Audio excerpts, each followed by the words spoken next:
The Nature Conservancy is working with conservation partners and the government to help protect the livelihoods of fishermen by researching which areas should be protected and consulting with fishermen and other stakeholders about how to protect these areas. All stakeholders, including community members, fishermen, and the government, must be actively involved in efforts to help maintain a healthy environment to ensure the sustainability of our marine resources. We are lucky here in the Bahamas because what I've learned in other countries, like their fishing is like depleted, especially Jamaica and down in other parts of the islands. You know, but here we still have an opportunity to sustain what we have here. You know, if everybody would get together, work together, and try and sustain our fishermen. The way I feel now about the marine protected areas now, I think they're good, they're great. I mean, for example, Belize. You know what I mean? You know, Belize now is one of the number one place for nice, beautiful reefs. And, you know, before that, years ago, it wasn't until they came together as a community and they made all these protected areas and they brought all the reefs back. And I think in some parts here in the Bahamas, if we do the same thing, you know, I think a lot of our reefs that have been killed, you know, after a while, you know, if you make these certain areas a protected area, after a while, you see those reefs come back as well. After my trip to Texas as a part of that fisherman's exchange, I think it is so important now for as many Bahamian fishermen as possible to take, whenever possible, those kind of trips, because there's so much that you can learn from fishermen, from places, and other places in the Caribbean as well as the Gulf states, about marine protection, conservation. You know, if you listen to some of these guys and some of the horror stories they tell about the fisheries in their areas, you would come back here feeling that it is absolutely urgent to put things in place now that would protect us 20, 50 years down the line so that we don't become like some of these other countries and let what we have get away so easily.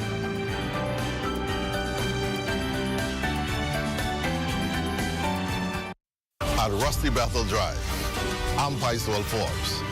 This is ZNS.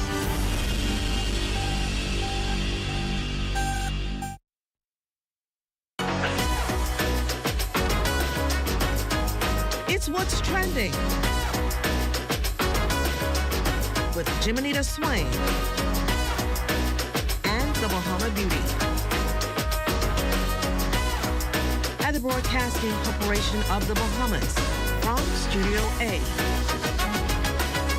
It all starts right now.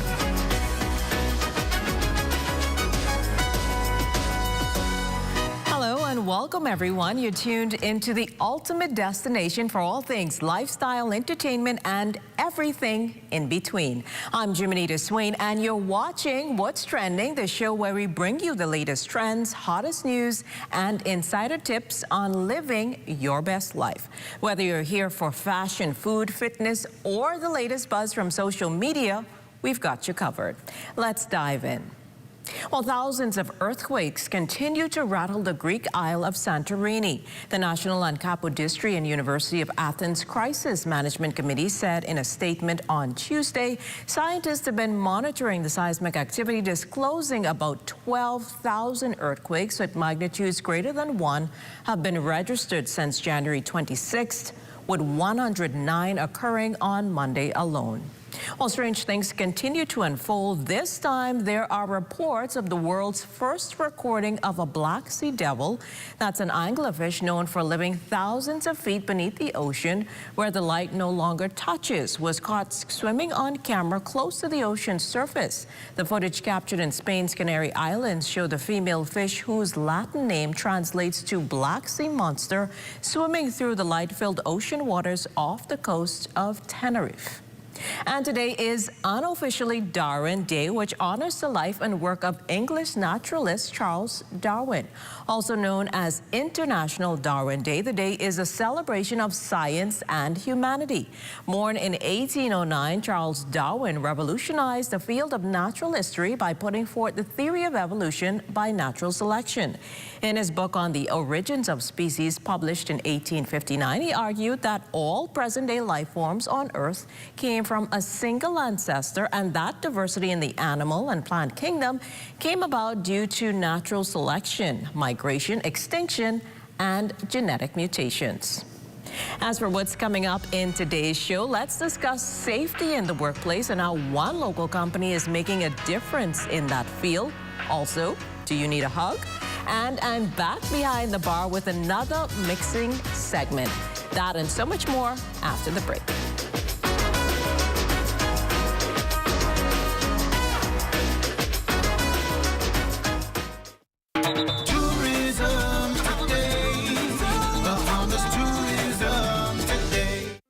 At the 2025 Tourism Updates press conference, Deputy Prime Minister and Minister of Tourism, Investments and Aviation, the Honorable I. Chester Cooper, highlighted the achievements made in the industry for 2024. At the end of 2024, the Bahamas recorded record-breaking 11.22 million overall foreign air and sea arrivals, surpassing previous year's numbers by 16.2% and 2019 figures by 54.7%.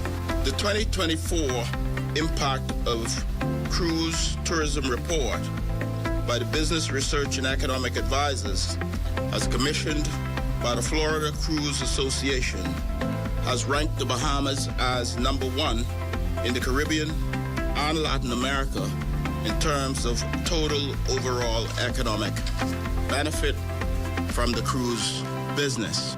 In addition, we have launched the Home Sweet Home program, which incentivizes vacation rental as a short-term boost to room availability. Director General of the Ministry of Tourism, Investments and Aviation, Latia Duncombe, laid out the strategic plan for tourism in 2025. The Bahamas is more than a beach destination, and it's important that we continue to position the Bahamas as a multi-island, cultural, luxury, sustainable, and adventure destination beyond sun, sand, and sea. Growing our niche markets, the meetings, incentives, conferences, events, and to also encourage multi-destination vacation to boost Bahamian benefits. For more tourism updates, visit Tourism Today or Bahamas.com. I'm Michael Miller, and this is Tourism Today.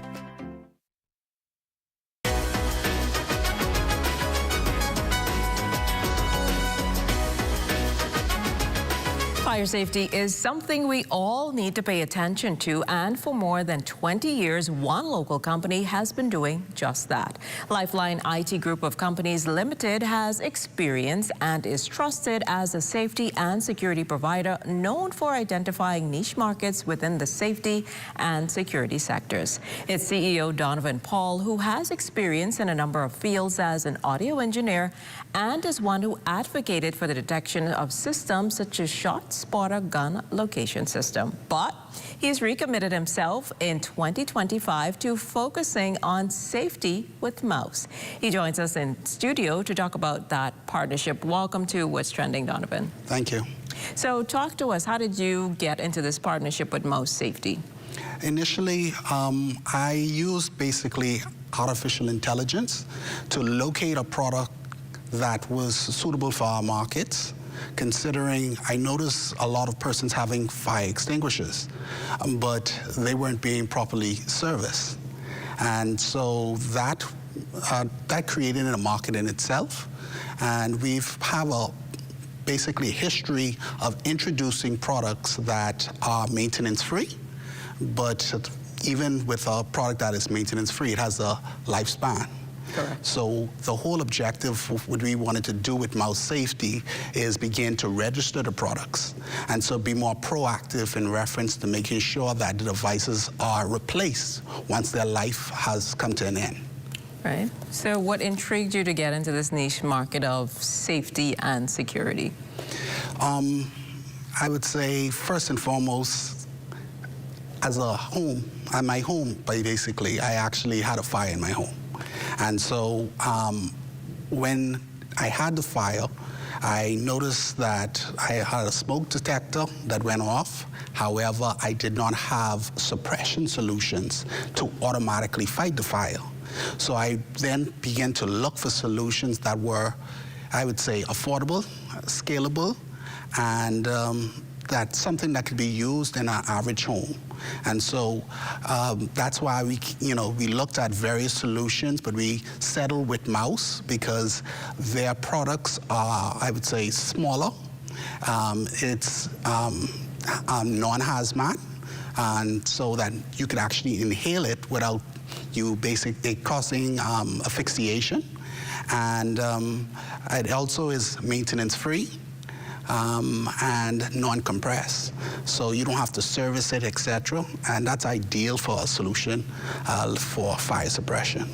That makes a lot of sense. So what does this arrangement with Mouse mean for you and the expansion of your company?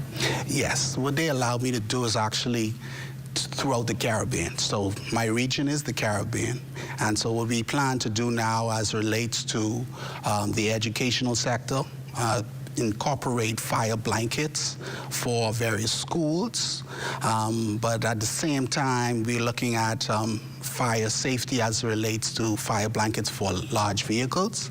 But we're also experimenting with various solutions as it pertains to wildfires. So we, with and that's Mouse, obviously a major concern, particularly in the family islands and here in the capital at times, especially during the summer periods. You see a lot of bushfires, so that would be a great area to touch on as well. Yes, well, especially when you're dealing with wildfires, they're natural. Some of them are, but it's sometimes necessary, but you need to have it in a controlled environment to a certain extent. You don't want it to get out of control. And so with Mouse, we do a different approach. We actually use smoke to out fires. And one of their more other products that they're coming out, they're using sound waves to put out fires. So they just look at it differently, and that's what intrigued us about them. They're like cutting edge, and it's something that we notice where we need to be, because fire safety, it seems as though it's been stagnant and hasn't been evolving. However, the market is evolving. Correct. Everyone now has cell phones with lithium-ion batteries. Everyone has laptops with lithium-ion batteries. Now we have cars with lithium-ion batteries. And when they combust, the issue is if you inhale it, it causes chronic respiratory issues. So you need to be able to fight those type of fires if you don't have a gas mask, etc. And so this allows us to utilize it more like a grenade when it comes to lithium-ion battery fires, so you could get away from it but still fight it. That sounds good. So what should residents focus on when it comes to fire safety? Fire safety, you would want something that is light, something that you could easily carry, something that takes in consideration our environment, which is we are surrounded by salt water. So you have, I would say, a metal fire extinguisher, the corrosion of that fire extinguisher, etc. That can be a challenge. And so what we do is our fire extinguishers are designed for saltwater environments, so you don't have to worry about that. And like I said, it's maintenance free. So you would be able to have two options to using our fire solutions. You could use it like a flare in your hand. You'd use it basically at 3.5 feet away from the fire. and you could actually hold it in your hand, pull the pin, press the activation button, and you could put out the fire. Or you could pull out the pin, activate it, and throw it in a room and close the door. That's depending on if you have an idea what type of fire it is. So that's... Guess that wouldn't work for all fires. No, it wouldn't work for all fires, correct. So of all the things you mentioned, or talk to us about some of the other products. I think you talked about the fire suppressor, but I think there's a fire blanket as well. So talk to us a little bit about that, and what are some of the key things that people need to have in their home or business based on what you have offering, I should say. Yes, definitely. As it relates to the market evolving, now you have persons with scooters. They have electric scooters. However, persons tend to leave those devices and they get overcharged. So we recommend persons to be more proactive, and we offer small fire blankets that are suitable for scooters, even for kitchens. So from small straight up to large at once, persons who have electric vehicles, etc. And then we also have like towing companies.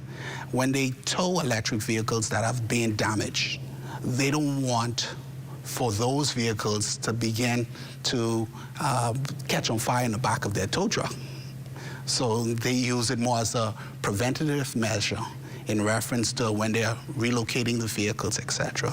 So are you suggesting then that homes or businesses should have the fire extinguisher and the fire blanket, or? It depends, yes, it depends. It depends on what's happening. Exactly, and it depends on the environment. We recommend, for example, high-rises, parking lot high-rises. Fire trucks can access them easily. So the reality is we would recommend the fire blankets. But at the same time, what we love about Mouse is their products complement each other. So even though you have a fire blanket, we still recommend what we call the Strength Grande, which is a grenade that you could actually throw and use under the blanket. So it works hand in hand, and it helps to suppress but also maintain fire suppression, etc. Sounds like a lot of high-tech stuff you get there. So what's next for you and your company? I mean, honestly, it's really the Caribbean. You know, we really want for more public relations in reference to how to use the product, because a lot of persons have fire extinguishers and they don't know how to use them. And so it's all about teaching persons how to use it, how best to use it, understanding that a fire grenade does not replace a fire extinguisher. They work hand in hand. Understandable. Yeah. So where can people find you if they want to find out more information, or even just try the products for themselves? Yes. Our website is Mouse, M-A-U-S, safetybahamas.com. We're located in One West Plaza. One West Plaza Access Co-working Suites. You know, we everything online in reference to training, visual tutorials, testing, etc. We do everything. We monitor as well as we report everything online. Awesome, awesome. Well, thank you so much for joining us on What's Trending today. Thank you. And all the best in the future for you and your company. All right. All right, well, stay with us. There's more after the break.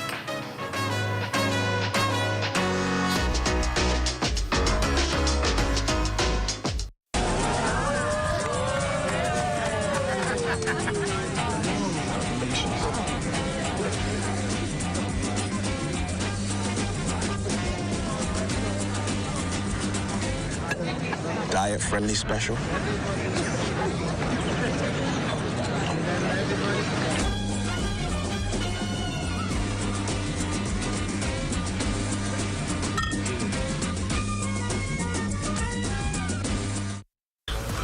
What? You don't know who TDC is?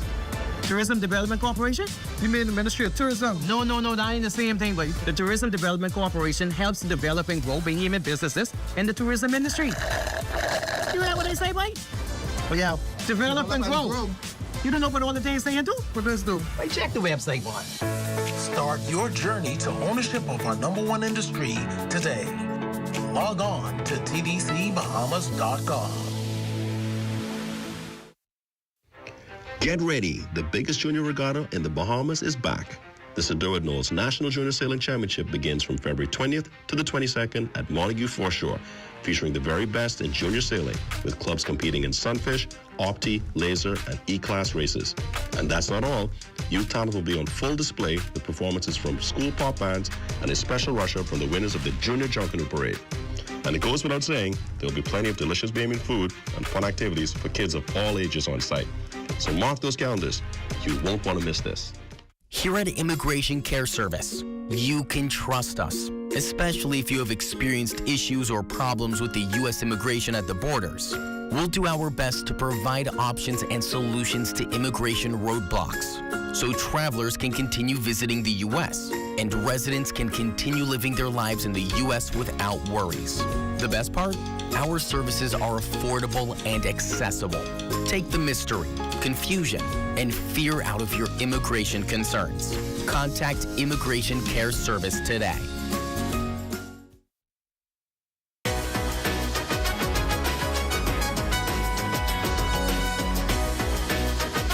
I hope you're up to date on keeping your significant other pampered during this Valentine's week. Today is another noteworthy day.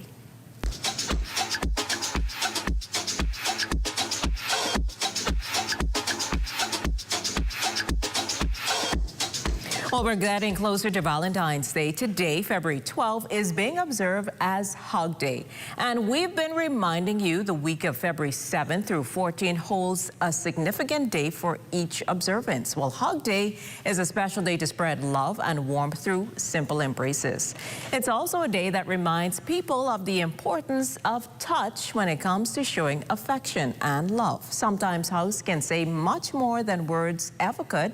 Hugs offer so many benefits to emotional well-being as well. Because of a hug, it can make us feel safer, happier, and loved. Additionally, it can help uplift someone's spirit, reduce stress, and bring joy.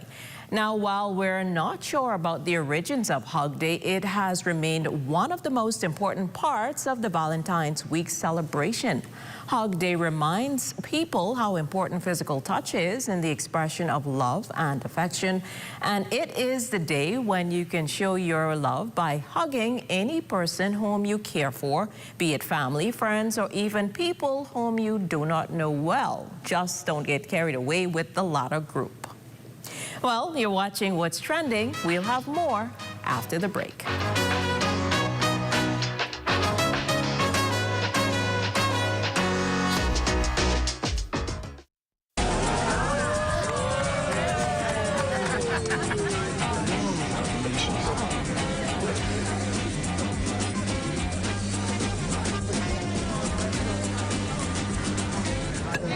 Diet-friendly special.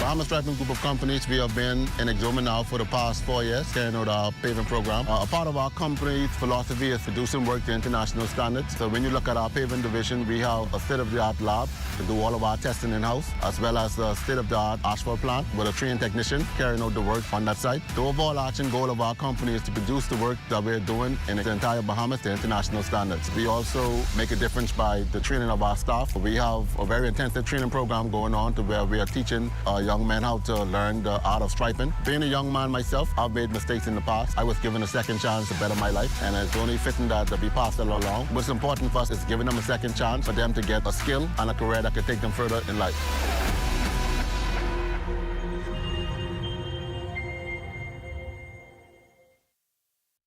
The internet isn't just for surfing. There's a sea of shoppers buying online, and you can connect with them on Tingsy.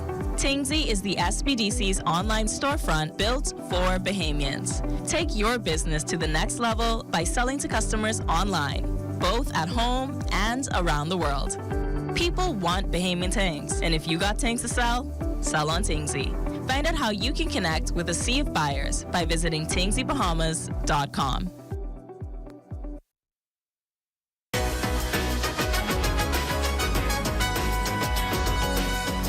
Today, I'm taking you down to Poseidon Sports and Hookah Bar for an amazing cocktail sponsored by 700 Wines and Spirits.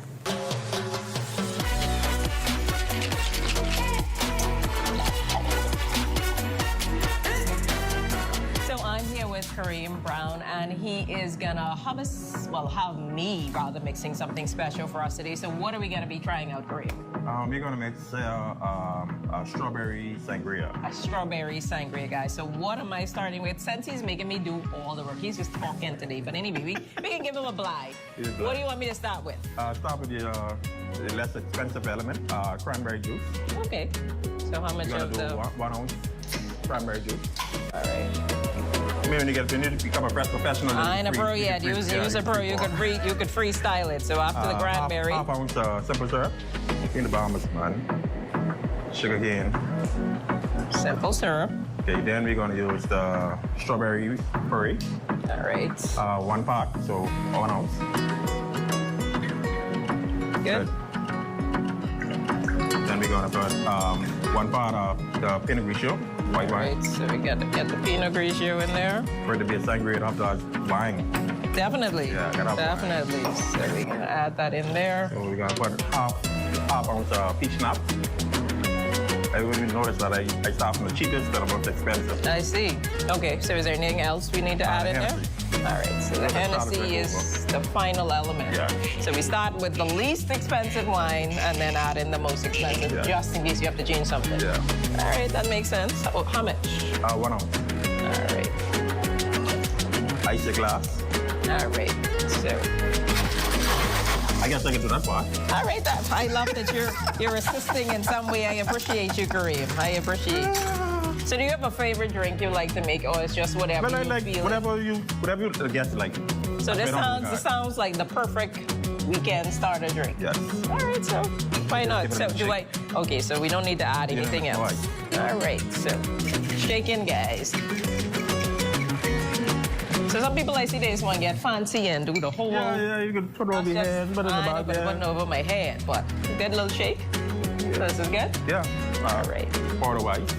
All right. And then there's one more element after. So don't pull it right now.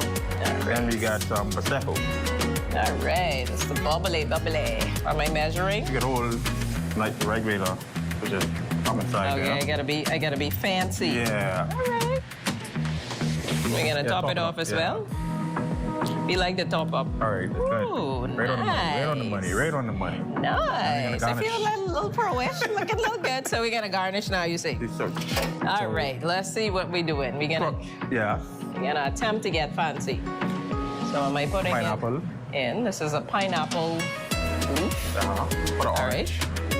So am I putting the orange inside of it? Yeah, inside. All right. And then you're gonna put some fresh fruit. So you're gonna put strawberry, then raspberry, blueberry, blackberry. That's it. There you go. So what do you think, guys? This is my version, according to Kareem's direction, for a strawberry sangria.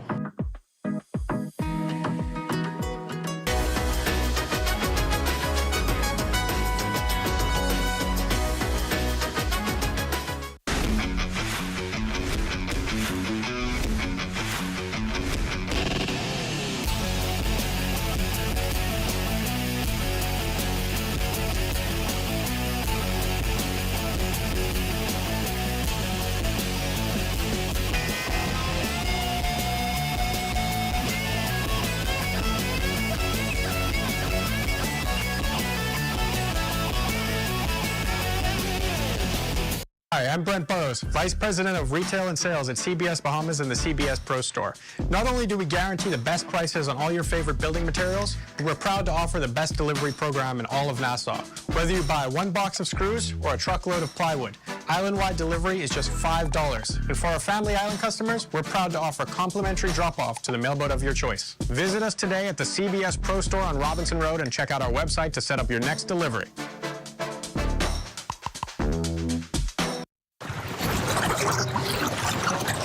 Hey, honey, you got no message for me yet? Can I tell you why I ain't no money? At least not yet. I get my money. Managers. Oh, and say, I done upload it. Hello, Miss Daisy. Your check is ready. Thanks. I come for that little thing. You got it? Money managers, responsible lenders for responsible people. What? You don't know what TDC is? Tourism Development Corporation? You mean the Ministry of Tourism? No, that ain't the same thing, but the Tourism Development Corporation helps in developing grow behemoth businesses in the tourism industry. You heard what they say, boy? Oh, yeah. Develop and grow. You don't know what all the things they do? What does do? Hey, check the website, boy. Start your journey to ownership of our #1 industry today. Log on to tdcbahamas.com.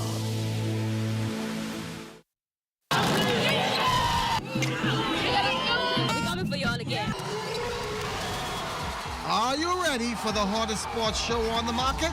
It's called The Timeout. Sundays on the ZNS television network. In our first show, 4 decades of sports in the country.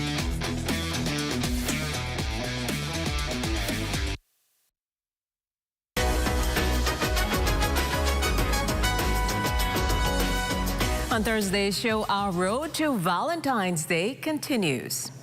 Well, that's all the time we have for today. A huge thank you to our incredible guests for sharing their insights and stories with us. As always, we'll be back tomorrow at 6 p.m. with more exciting guests, thought-provoking conversations, and a whole lot of laughs only on the ZNS Network. See you later.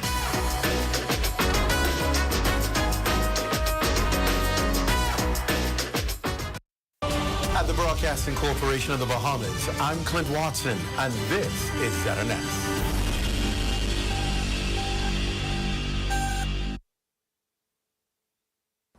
This is the Bahamas Tonight, the Northern Edition. Here's a look at tonight's top stories.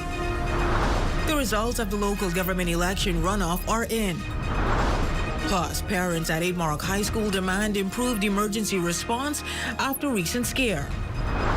And 2 American women survive a harrowing shark encounter in Bahamian waters. The Bahamas Tonight Northern Edition starts now.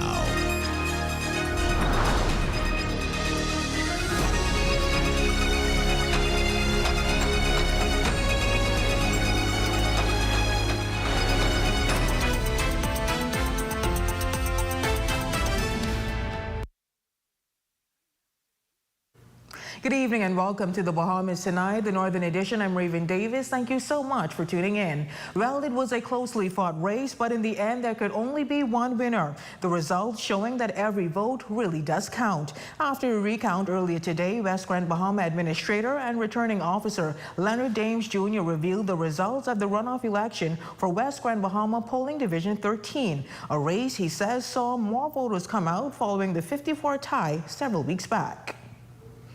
Chantel Forbes came out with 78 votes, and Marvet Russell was at 77.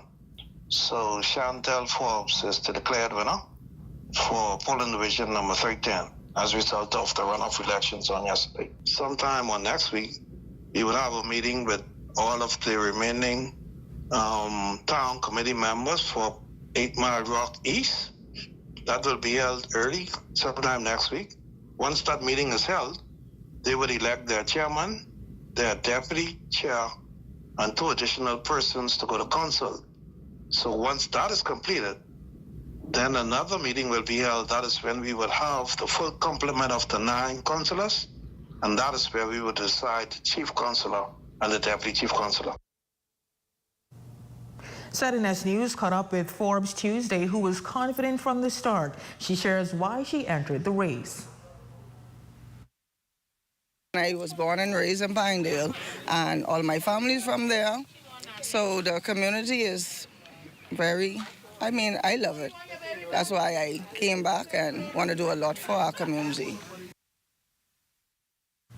Well, a growing debate is once again brewing over the issue of marital rape. Now, tonight, a local human rights advocate is voicing his call for stronger protections for women, urging the implementation of laws that would impose punishment on those who force themselves on their spouses. There has to be a principle in law that if a complaint is brought to the authorities that I have been forcefully raped or had intercourse, had my boyfriend or husband had intercourse with me, then it means it has to be investigated. Human rights advocate Joseph Darville is speaking out after Attorney General Ryan Pender revealed that the Davis administration has no current plans to criminalize marital rape this term. To this end, Darville is urgently calling for legal reforms, stressing that there is an immediate need for a law that ensures individuals who force themselves on their spouses are held fully accountable for such heinous acts. If you have a cruelty going on within a marriage, and if that cruelty continues for a period of time, it means that the man, if he has intercourse with his wife or girlfriend, if they got to be married, it means that there has to be some coercion, some physical force set upon that individual. While there is support for such a bill, some are questioning why the issue has not been prioritized, as successive governments have continued passing the responsibility on to the next administration. Darville suggests that this inaction may stem from the deeply rooted tradition of male dominance within Parliament. So that predominance of authority coming from men actually would want to not provide that type of protection for women. But now that we're getting more women in Parliament and more women in positions of authority in the country, we're hearing more vociferous outcrying from them that they want this placed in the law, that there should be marital rape in marriage on the books. Some religious figures have argued that a spouse cannot commit rape, often citing scripture to support their stance. However, Darville believes this perspective does not reflect the reality of marital violence. I know some Christians have that, and means that once you've made vows to have a intimate relationship in marriage with one another, they feel that that is a sacred oath that you've taken, and that you are subjected to anything that may happen between you and your spouse. But we cannot afford to tolerate situations where people are violently handled. Well, switching gears now, the Member of Parliament for East Grand Bahama, Kwesi Thompson, is extending gratitude to the Minister for Grand Bahama in the House of Assembly today as she assisted local fishermen and boaters with acquiring land near a canal to assist with a boating ramp. And I want to commend the fishermen and the boaters. There's two associations that got together. They have gotten permission to use a piece of land that goes to the canal. They have created a dock with the assistance of the Ministry of Grand Bahama. So I want to also say on behalf of them, thank the Ministry of Grand Bahama for assisting them in that dock. Thompson also highlighting other problems in his constituency, such as the High Rock Bridge that needs repairs, among other issues. We also have challenges with respect to Cable Bahamas and BTC. And so we wanted to send that call out to BTC and Cable Bahamas, those challenges, in particular in High Rock. Just one station. Well, tonight, parents of the 8 Maroc High School are calling for a battery emergency response plan following a scare at the school today. Our Shalia Roll has more details in this report. Threats of a school shooting in the Western District sending panic throughout the community. This as eyewitnesses say that the perpetrator is not a student of the institution. They say nothing, they call the parents and let no one know nothing, they just keep you all in school. So yeah, so they had to prefect them watching the class, the children. I say, so, and the teachers them going home. So if you send big grown adults home, all right, running for cover for their life, you will leave the kids to school who can't defend themselves when they're supposed to be there to protect them. It don't make no sense. So it ain't sitting too well with me Now, while there is no confirmation on whether or not the suspect attends 8 Mile Rock High School, here is what we do know. According to students who were on campus at the time of the threats, they allege that the perpetrator and his mother was in an altercation with a student of the school, adding that the aggressor chased the student with a knife, leaving him to look for cover. And get this, they believe that this incident is gang-related. Problem is, they start like they have some gangs and stuff, but if they have gangs in the school, you got to try get a grip on that before it's too late. Tonight, these parents are appealing for a better emergency response plan. Contingency plan they have in place in the event of a school shooting. What is your next step? What is your emergency order? And I feel like, just like Mr. Forbes said, at the end of the day, if something had happened to my kids, what can you tell me? You, as teachers and those persons tasked with being responsible for the students, how can you run for cover and not protect the life of others, of the children, of the students who you're there to support? Now, our ZNS News team did reach out to the principal of the school. However, he declined to comment as the matter is still under active investigations. For the Bahamas Tonight, the Northern Edition, I'm Shalia Rule. Thank you for that, Shalia. Meantime, 2 American women recently had a brush with a shark and lived to tell the tale on a U.S. media outlet. Our Cleopatra Murphy has details of the harrowing experience. I just put my head in my hands and started praying that God wouldn't take my life and I would live. Yeah, it was very scary. It was a brush with death that best friends 20-year-old Riley Decker and 24-year-old Summer Lehman never anticipated, mere hours into their vacation on Bimini. The duo making the rounds on American media today, Good Morning America and Inside Edition, recall they were on a friend's yacht Friday when they decided to take a swim in waters off Bimini Bay. Decker says they were about to return to the vessel when the attack, believed to be by a bull shark, occurred. I felt something nudge my leg, and I was like, Summer, what was that? And she was like, don't scare me like that. And probably about 2 minutes later, we were right by the ladder. I felt my leg get tugged down, and I immediately knew I was bit by a shark. She recalls a friend immediately sprang into action.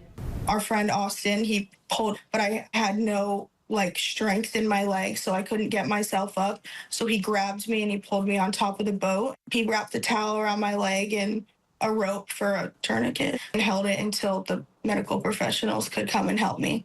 Although not immediately aware, Lehman would also not leave the incident unscathed. We both were panicking in that moment. I didn't realize that I got bit until they started screaming that my foot was shredded. Decker was flown to New Providence for treatment before being airlifted to Florida for additional treatment with another surgery scheduled. Both women are happy to be alive, but will they return to the water? I've been going in water for a long time. Oh, I won't even put my toes in ever again. For the Bahamas Tonight, the Northern Edition, I'm Cleopatra Murphy. Sad news there. Well, this video is courtesy of Good Morning America.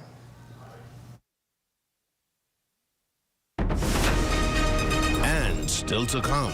The Grand Bahama Board Authority kicks off a new program giving students a first-hand look into the world of science, technology, trading, and financial literacy. You'll have the details of those stories, sports, and more when the Bahamas Tonight, the Northern Edition, returns.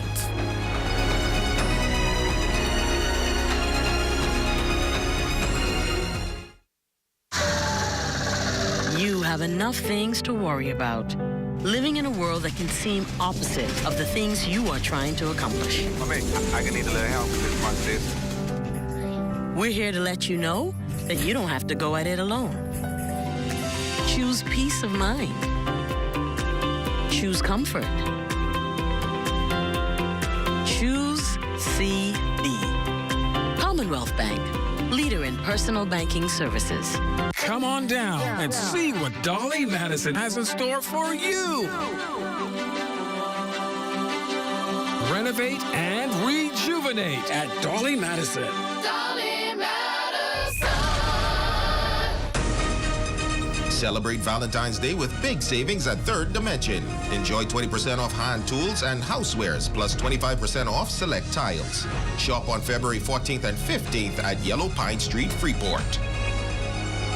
Bethel's Air Conditioning and Refrigeration presents a Valentine's Day sale from February 1st to the 14th. Get Boreal Lotus Series 17C or mini split inverter units with bonded prices starting at $444.50. Cash sale only. Don't miss out. Heroic Concrete is now taking purchase orders for 8-inch concrete blocks. Strong, durable, and built to last. Wholesale prices available with a minimum order of 25,000 blocks. Contact Heroic Concrete today for a quote. Celebrate love at Portobello's in the Grand Lucayan with a special Valentine's dining experience. Enjoy a 4-course dinner on February 14th, a dinner buffet on February 15th, and a brunch on February 16th. Live music nightly. Get tickets at the lobby now. Call 373-1333 for details.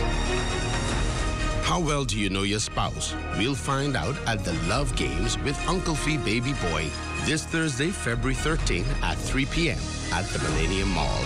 Come and cheer your favorite couple on to victory.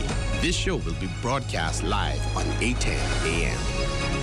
The Church of God of Prophecy invites you to attend a service of appreciation to honor Bishop Rudolph W. Arthur on Sunday, February 16th at 2 p.m. at the Church of God of Prophecy, Coral Road, celebrating 59 years of service. All are invited to attend. Your #1 team in the North. Only the sun covers the Bahamas better.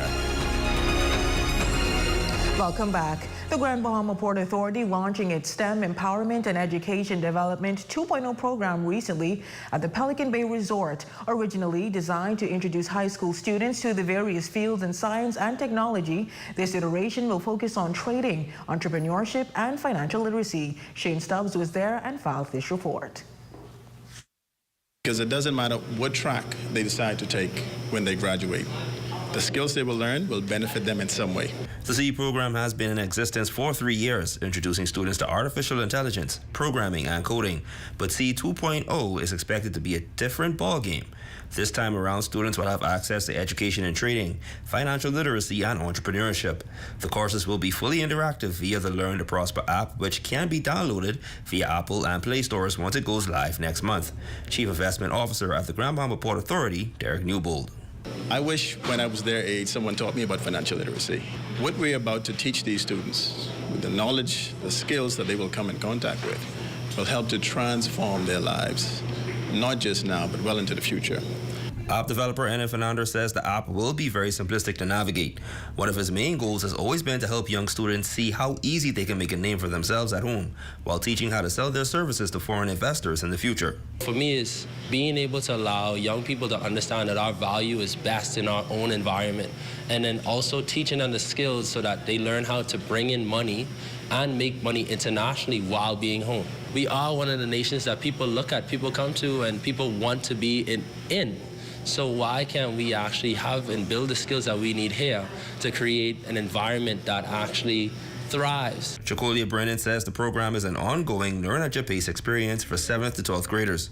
But the biggest caveat will be getting parents involved via registration for the program. Once the child put all of their information, the parents has to give a digital signature. If the parents doesn't sign, their child won't be allowed to participate. I mean, they're using the technology in their hands every day, which is a phone. Why not make it something that they can earn money from? This is a learning app for you to be, it's empowering the students up to date. Registration is ongoing via events.gbpa.com. For the Bahamas Tonight, the Northern Edition, I'm Shane Stubbs. Great news there, Shane. In other news, a new leader is at the helm of the local Red Cross, and she's hoping to make an impact, increasing public engagement and creating more awareness of the agency and what it does. Cleopatra Murphy has those details.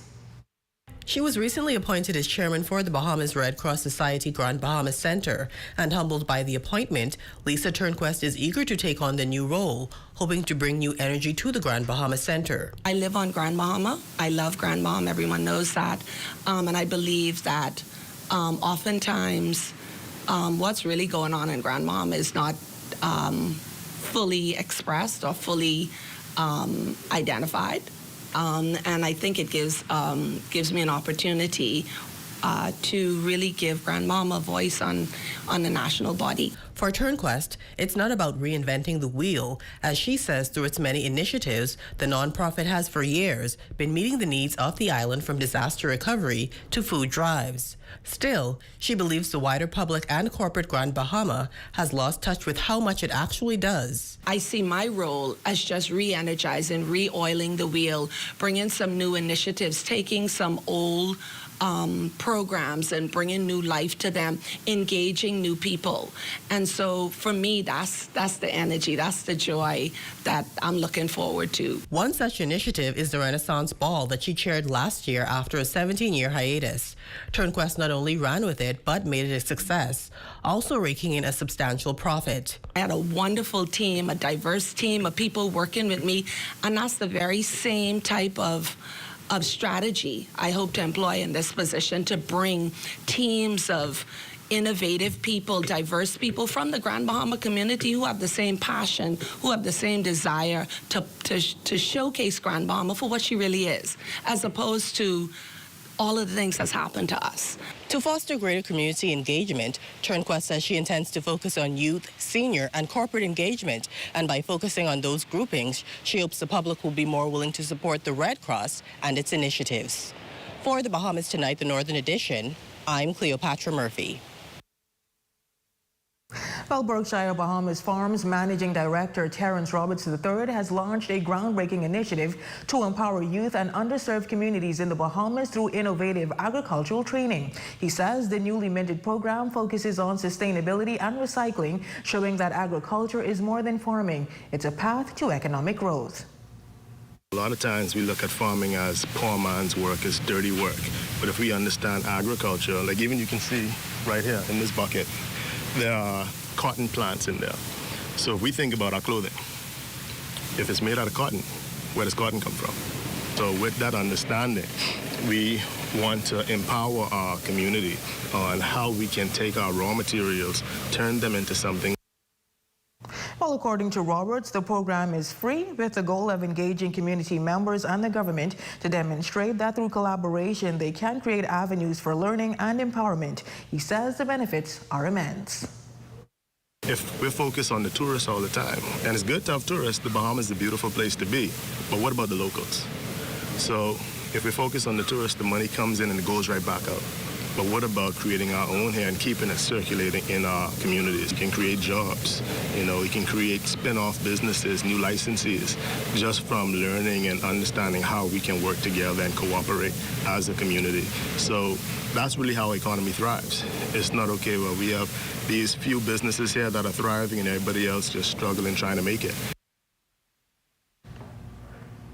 In other news, for the first time, a team from the Bahamas competed in the Citrus International Pageant in Orlando, Florida. The crew of 5, 4 of whom being first-time pageant contestants, all coming away with hardware. Being awarded this year's Mr. Citrus, Cecil Lowe says the expectations prior to the competition was just to have fun, no matter the outcome. Honestly and truly, it took me a few months. Everybody here, the only person who is actually used to the pageant field would be Jahara. She has competed before, but every one of them, this would have been their first time competing. Tajane actually came from Granky and only had a week to get ready. So she really outstanded me.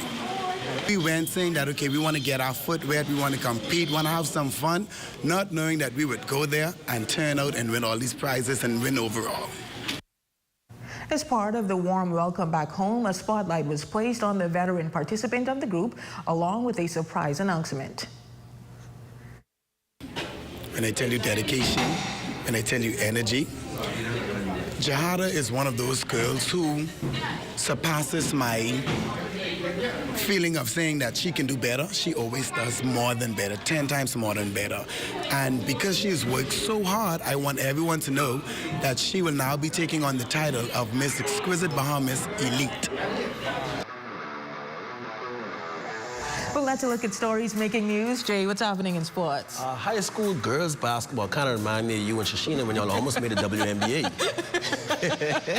Yeah, right. All right, thanks, Jay. Well, sports comes your way next, but first a check on your local weather forecast.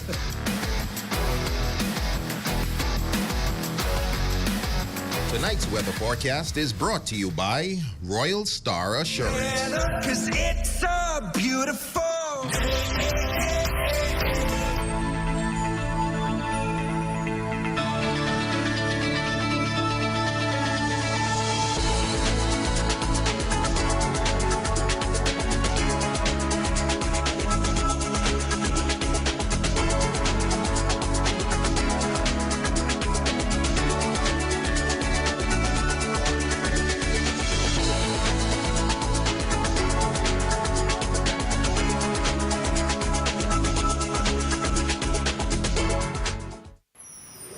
Journey to a serene oasis. Relax. Rejuvenate.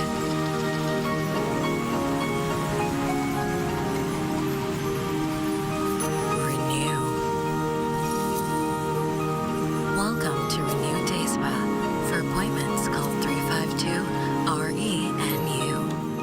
Celebrate love and style with Esquire's Valentine's Sale. Enjoy 15% off store-wide February 13th and 14th. Don't miss out. Call 727-MENS for details.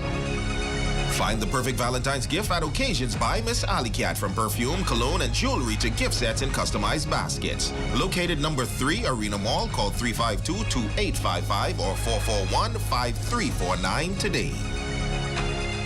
What is Business Fit? Business Fit is a group health insurance package offered by BAF Financial. What are some of the benefits of Business Fit? No deductible, dental and vision care, hospital room and board, surgical treatment, labs, medication and drugs, maternity, doctors, clinics, specialist visits, chemotherapy and radiation treatment, air and ground ambulance, and preventative care. Business Fit, offered by BAF Financial. See and enjoy the island of Grand Bahama with so much to offer. H. Forbes Charter Services Limited is just what you need to make your next experience a memorable one. We serve groups of all sizes in cool and comfortable limousines, coaches, and buses. We're the one to call for sightseeing tours, charter services, bonfire on the beach, and other fun-filled activities. So come and experience Grand Bahama Island with us, where it keeps getting better.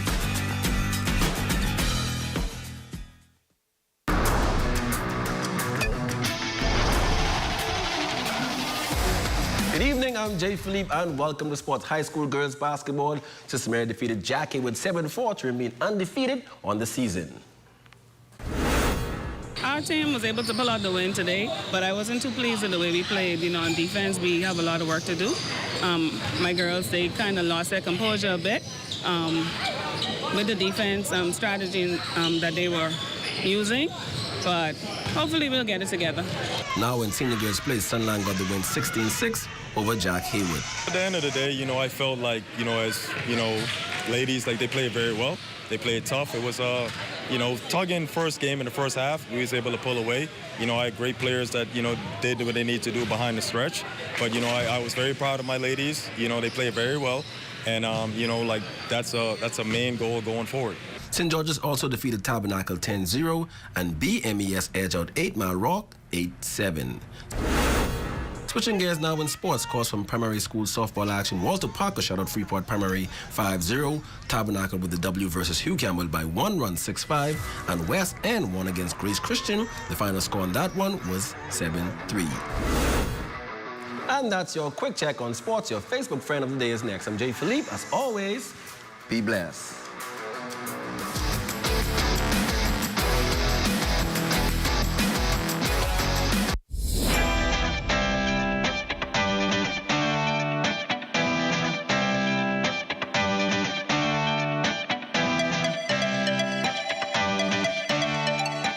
Step into Platinum Glamour at Freeport Fashion Week's opening night fashion show. Celebrate 70 years of style on March 14th at the Stone Crab, Tino Beach. Donations start at $50. Get tickets at the Grand Bahama Port Authority. Follow at Freeport Fashion Week. Shisha Lounge and Restaurant located in Grace Bay, Providenciales. Your #1 night spot in the Turks and Caicos Islands. Come party with the stars. Here at Freeport Decorators, we have hundreds of products for you to choose from. Whether you're in the market for trophies, plaques, rubber stamps, corporate signs, any kind of interior signage, stamps, or seals, we're your one-stop shop. We feature glass, acrylic, crystal awards for every occasion. We build all the trophies here on site. Looking for a gift item? We feature pens, key rings, mugs, tumblers, barbecue tools, even bamboo cutting boards. Have something already? Bring it on down. Let us see if we can print that special something on it for you. Need a headstone? Memorialize the memory of your loved one with a beautifully lasered granite marker. Our store hours are Monday to Friday, 9 to 5. We focus on customization. So if you have an idea or a new concept, bring it on down or call us at 352-5557 or even WhatsApp your idea to us at 646-0777 and we will do our best to make your awards and recognition ideas a reality. Can I call you Rose? Love is in the air, our Tease Perfume people. Let us help you say I love you with. We have baskets in all sizes. We work with your price range to let us know how much you want to spend, and we work with you.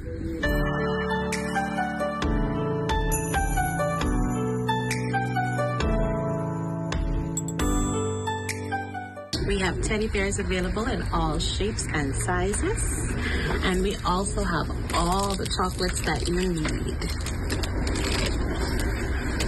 And don't forget the candy box for the little ones.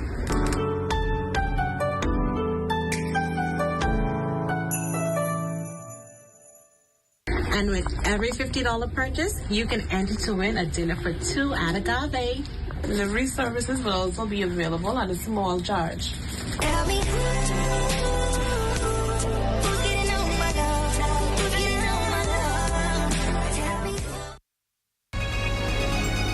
Your number one team in the North.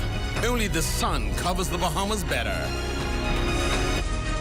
And that is going to do it for us here in the North. I'm Raven Davis. Thanks so much for tuning in. A live look at the Bahamas tonight is on your screen. They're coming your way next.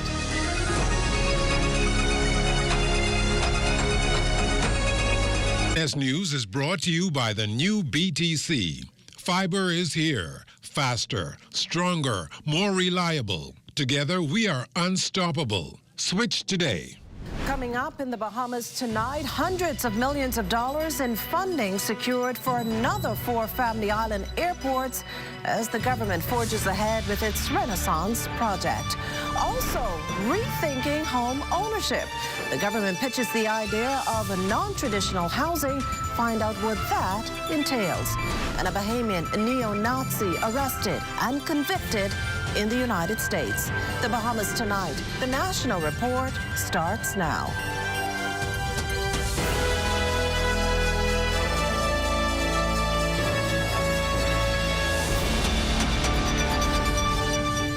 Good evening, everyone, and welcome to the broadcast. Record-breaking tourism and aviation numbers setting the stage for a buoyant industry in 2025. But getting the visitors to Bahamian shores equally important as the experience when they arrive. Well, to spread those tourism dollars far and wide throughout the Bahamas, more airlift and better airports in the Family Islands are essential. Today, a deal was inked for 4 more airports in the Family Islands. Felicity Darville reports from the Roots Americas Conference over at the Atlantis Paradise Island Resort.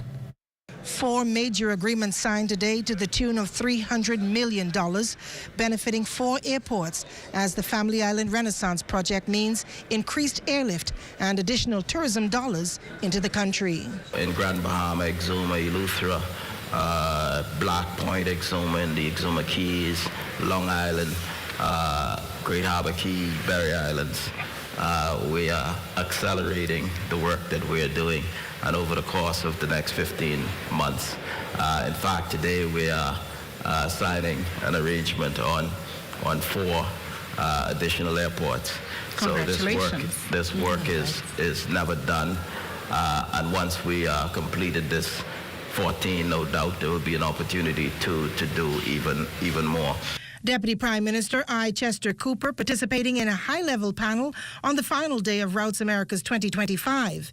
His colleagues, the cabinet ministers of Barbados, St. Martin and the Cayman Islands, are all committed to ensuring that the Caribbean succeeds together in increasing airlift to the region. In getting the airlift to the destination, what we have to do, and this is what Deputy Prime Minister Cooper touched on, we have to make sure that we have the infrastructure in place, one, that we also have ongoing hotel plant investment. I'm happy to say, like Bahamas and the other Caribbean islands, that Barbados is also on a growth trajectory in respect of opening and expanding new hotels. I don't find that as that region, our Caribbean brothers and sisters, we promote each other with it. But we also know that there is a mass conversation that is needed around connecting each other, because if I just have to get over to you and I still have to do Miami and the whole 9 yards, it's not interested. So the first time, government of St. Martin, La Partie Française, we decided to purchase an airline. What we just need to do is support each other. And because there's enough trade and inter-family connections within the Caribbean, they should be able to stimulate enough travel connectivity, and also really promoting this multi-destination tourism. More than 40 airports spread across over 100,000 square miles of beautiful blue ocean. 30 of them owned by the government, 5 of them international airports. And so the Bahamas knows quite a bit about connectivity. And we emerged as a leader on the discussion here at Routes Americas 2025. For the Bahamas Tonight, I'm Felicity Darville. Well, a record-breaking 4.6 million people traveled through the country's main gateway last year. Growth, Nassau Airport Development Company CEO and President Vernice Joaquin says, is fueled by expanded routes, stronger airline partnerships, and the continued appeal of the Bahamas as a premier destination. But this year's Routes Americas conference is a prime opportunity to make connections that will shape the future of air service in the entire region. For the Bahamas, that future includes achieving a Skytrax 5-star airport rating. Joaquin admits it's an ambitious milestone for a small airport, but is altogether convinced it can be done. We are committed to doing it. From seamless check-in and security screening to improved amenities and personalized service, our focus is on making every guest experience smooth, enjoyable, and memorable. Looking ahead, LPIA is committed to growth, innovation, and sustainability. Because over the next 10 to 20 years, we will be investing in infrastructure upgrades, capacity expansion, and technological advancements to ensure that we continue to meet the needs of our airline partners and our guests. Now, this year's Routes Americas is the second one hosted here in the Bahamas, partnering with LPIA to make this happen. The Nassau Paradise Island Promotion Board, whose CEO Joy Gibberlew expressed hope attendees used the scheduled meetings, panel discussions, and networking opportunities to think boldly and innovatively. We know that the future of aviation is not just about increasing capacity or expanding networks. It's about sustainability, enhancing the travel experience, and creating meaningful connections between people and places. It's about ensuring that air travel remains accessible, seamless, and aligned with the needs of a rapidly changing world. Here in the Bahamas, we're committed to working alongside you to ensure that our region remains at the forefront of growth and innovation. Now, despite a glowing picture of 2024's record number of visitors, opposition leader Michael Pintard continues to urge that more be done to increase stopover arrivals, which he says are disproportionately outpaced by cruise ship visitors. He spoke to reporters outside the House of Assembly this morning, where he again called on the government to develop a national strategic plan to grow the number of stopover visitors, which he contends needs to be a priority. We welcome any increase in numbers for cruise visitors because any dollar spent is valuable. We don't want to make the mistake of substituting stopover visitors who suddenly become, or over time become, cruise visitors, and that is essentially what has happened. And you look at what has happened in terms of the amount of persons who are coming here from Florida as stopover visitors, and that number having become stagnant, whereas the number of cruise visitors have increased. So we stand by our comments. Hi. Well, firing back this afternoon, Deputy Prime Minister and Tourism Minister, the Honourable Chester Cooper, dismissed Pintard's remarks as more political mischief. The DPM says he has invited the Free National Movement leader on at least 3 occasions to come and be briefed on tourism and visitor arrivals, but he has constantly been a no-show. I have said on numerous occasions that in order to truly advance growth in stopovers, we need more rooms. We're limited in room capacity. Maybe the leader of the opposition can go and invest in some hotels and encourage others if he wishes to be helpful. But I think the government is doing its part. We've attracted more than $10 billion of investments. A lot of it is in the touristic space. In other news, securing affordable housing for many, a complex journey from application to approval. As increasing costs eat into savings, Lloyd Allen shares how thinking outside the box may in fact be the key to home ownership. In just a few months, the government will return to Parliament presenting its plan for the next fiscal year. And a heavy-hitting item will be housing for Bahamians, which continues to be a challenge. But according to the minister responsible, the Honourable Keith Bell, a number of items already exist on the table, helping Bahamians to secure their first home. If it's a triplex, as long as it is owner-occupied, you can get your VAT exemption for first-time homeowners. Bell admits both administrations have made inroads toward provisions for home ownership, essentially thinking outside traditional methods of applying for a single-family structure. In terms of now trying to qualify for a mortgage, and that forms part of the closing cost, the banks, the mortgagors would want that cost up front. And so immediately then you can see that for the young individual trying to get their first home, for the single mother or father, and of course for the young professional, that can be very significant. For first-time applicants like single mother Nidra Adderley, the dream of home ownership has really proven a nightmare. I'm a little older than most, and I'm interested in becoming a first-time homeowner. So, my concern, or one of my concerns is, what would my mortgage look like?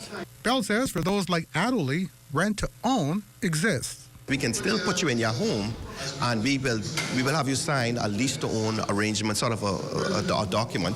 And what that does is it allows you to move into the home, and for a period of time, and we're looking at somewhere in the vicinity of upwards to 2 years, where we'd allow you to pay the principal payments, and those payments will go directly towards your down payment.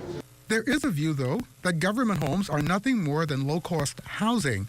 Bell argues otherwise. For example, if you go along Munnings Road, you will see the subdivisions. One time ago, you couldn't go in that. I mean, that was just pure bush. But now when you go in there, Bahamians who were once working-class Bahamians have moved up to the middle class and to the upper class, and they've built homes in there. And while the journey toward home ownership remains unique for all, Bell remains adamant that the goal remains the same for all Bahamians, putting them in reach of owning a piece of the pie. Reporting from Adastra Estates, number 2 for the Bahamas Tonight, I'm Lloyd Allen. Well, coming up, a Bahamian neo-Nazi arrested and convicted in the United States. You're watching the Bahamas Tonight, the National Report. There's more news in a moment. You have enough things to worry about. Living in a world that can seem opposite of the things you are trying to accomplish. I can need a little help with this month. We're here to let you know that you don't have to go at it alone. Choose peace of mind. Choose comfort. Choose CB. Commonwealth Bank, leader in personal banking. KFC Value Box for just $9.95. Crunch your KFC craving with a KFC Value Box for just $9.95. Get a piece of our golden fried chicken, crispy fries, cheesy mashed potatoes, 3 juicy all-white meat nuggets, a buttery biscuit, a sweet dessert biscuit, and a 16-ounce soda, all for just $9.95. Now that's a deal. Big flavor, bigger value, and always KFC. Finger-licking good. Whether you're crossing borders or navigating busy airports, with BTC's reliable data roaming, you're always in touch.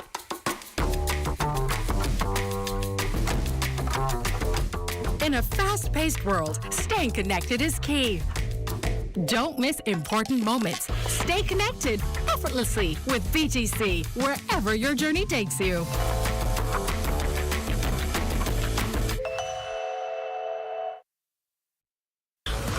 What? You don't know who TDC is? Tourism Development Corporation? You mean the Ministry of Tourism? No, that ain't the same thing, but the Tourism Development Corporation helps develop and grow behemoth businesses in the tourism industry. You heard what they say, Mike? Oh yeah, develop and grow. You don't know what all the things they do? What does do? Hey, check the website, boy. Start your journey to ownership of our #1 industry today. Log on to tdcbahamas.com. Get ready, the biggest junior regatta in the Bahamas is back. The Sedora Knolls National Junior Sailing Championship begins from February 20th to the 22nd at Montague Foreshore, featuring the very best in junior sailing, with clubs competing in Sunfish, Opti, Laser, and E-Class races. And that's not all. Youth talent will be on full display with performances from school pop bands and a special rusher from the winners of the Junior Junkanoo Parade. And it goes without saying, there'll be plenty of delicious gaming food and fun activities for kids of all ages on site. So mark those calendars. You won't want to miss this. Brought to you by Bahamas Striping Group of Companies. Safety first. You're looking at a shot of the Nassau Cruise Port, a busy hub for cruise ships on Prince George Wharf. Welcome back. House Chaplain and lead pastor at Life Changers Ministries, Bishop Valentino Williams, is calling for the government to revisit laws and punishments related to sexual violence. He's speaking out after a 37-year-old man was last week given a 5-year prison sentence after accepting a plea deal for the sexual assault of his 3-year-old twin daughters last year. The incident occurring over a 30-day period, and during the trial, it was revealed the father committed the acts in front of his then 15-year-old daughter, who shared a room with the smaller children. Bishop Williams stands with those who believe that man should have received a harsher sentence. I also feel, in addition to the harsher penalty, he also needs some level of psychiatric treatment. He needs counseling, because clearly there are some dysfunctions with him and, of course, within that particular family. The clergyman is volunteering to work with the government to come up with more ideas and solutions to combat this type of harmful behavior, noting that it's a challenge that requires all hands on deck. One of my roles as chaplain is to speak on behalf of God, and I'll be more than willing to provide any level of advice and even recommendation for us to really look at some of our laws and make some adjustments, because I don't think it's fair in terms of what's happening and these punishments that's being levied. So yes, I'll be more than willing to do my part and give advice in that area. Now to a story you certainly don't hear about every day, and in this case, that's a good thing. Brandon Russell, a Bahamian and former St. Andrews student, has been found guilty in the United States of conspiring to damage an energy facility after prosecutors accused him of being a white supremacist and who supported neo-Nazi ideologies.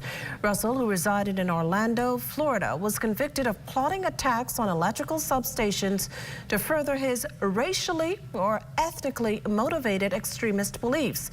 Evidence presented in court revealed that between November 2022 and February 3rd, 2023, he shared maps highlighting substation locations and discussed causing a cascading of failure to disrupt the power grid. He recruited Sarah Beth Glenn Daniel from Maryland to execute these attacks in the Baltimore area, aiming to cause significant regional disruption with an intended monetary loss exceeding $75 million. It's anticipated that Russell will be sentenced in the coming months. He could face substantial prison time. On a more positive note, the Ministry of Youth is tonight launching its new program, Be Inspired. For the details, we go now to our Lloyd Allen, who's at the ministry on University Drive. Lloyd, what's the program all about? Well, Makusha, tonight we're here at the Andre Rogers Stadium, where in just a few moments, the Be Inspired initiative is about to launch. It's a very important initiative, and sharing a bit more is the Minister responsible for Youth, Sports and Culture, the Honorable Mario Boleg. Minister Boleg, tonight's event, very important, empowering young people toward entrepreneur opportunities, including some of those with disabilities. Most definitely, I know we are now relaunching the Be Inspired program, that is geared towards empowering and giving small grants to young persons who wants to start up their business or who have an existing small business between the ages of 18 and 35. And, you know, we are happy to partnership with SBDC and the National Commission of Disability, because we want to be inclusive of all young persons within the country who has that desire, that dream or passion to open and start their own businesses. And again, you have just under 100 participants. How did you source these persons, and what is the end goal? Well, the end goal, you know, the SMEs is one of the premier assets of our economy that drives our economy, and to have persons or young persons who wants to be entrepreneurs, to be empower them, give them some funding to start up and be able to, you know, sustain the economy by having employment for other young persons is very much important. So it's important that we provide grants and opportunity like this for young people. And of course, for those at home who may not be a part of this cohort, what advice can you offer to them? Please look forward to the second cohort being launched under the new budget cycle after July 1. We want to empower and give funding to as much young people as important as we can within this, under this administration. Makusha, of course, more details coming up on this story in a later newscast. Reporting here from Andre Rogers Stadium for the Bahamas Tonight, I am Lloyd Allen, back to you in studio. Well, thanks, Lloyd. Stay with us. There's more to come in the National Report. This portion of the news is brought to you by Vocational Smart Pass, the smart way to pay at the pump. We're here at the Nassau Village Community Center project, where over the past 17 months, we've hired over 20 Bahamian subcontractors to bring this beautiful project to fruition. I've been living in Nassau Village for more than 19 years, and to see a project like this bring great joy and pride to me. This state-of-the-art multi-purpose community center will serve as a crime-fighting initiative in the community. Also help with the education of our kids in this community and a hurricane shelter. Yeah, and it also shows what we as Bahamians can achieve when we work hand in hand with each other. We have the technical know-how, and we can pretty much deliver on any project here in the Bahamas or in the world. Bahamas Pipe and the Bahamian Company, they prove that they believe in Bahamians. Based on the outcome of this project, I don't think they're disappointed in giving a small person an opportunity to do a job such as this. The more opportunity they get, the more opportunity we will get. If you look around and see the work done so far, it just shows what we as Bahamians can do.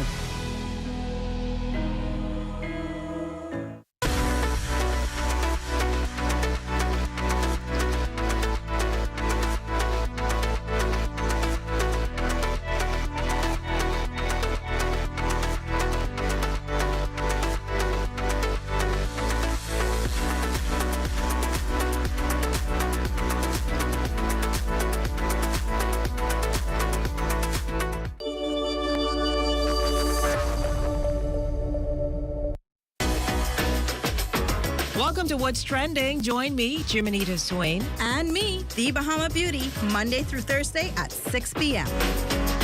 Only on the ZNS Network.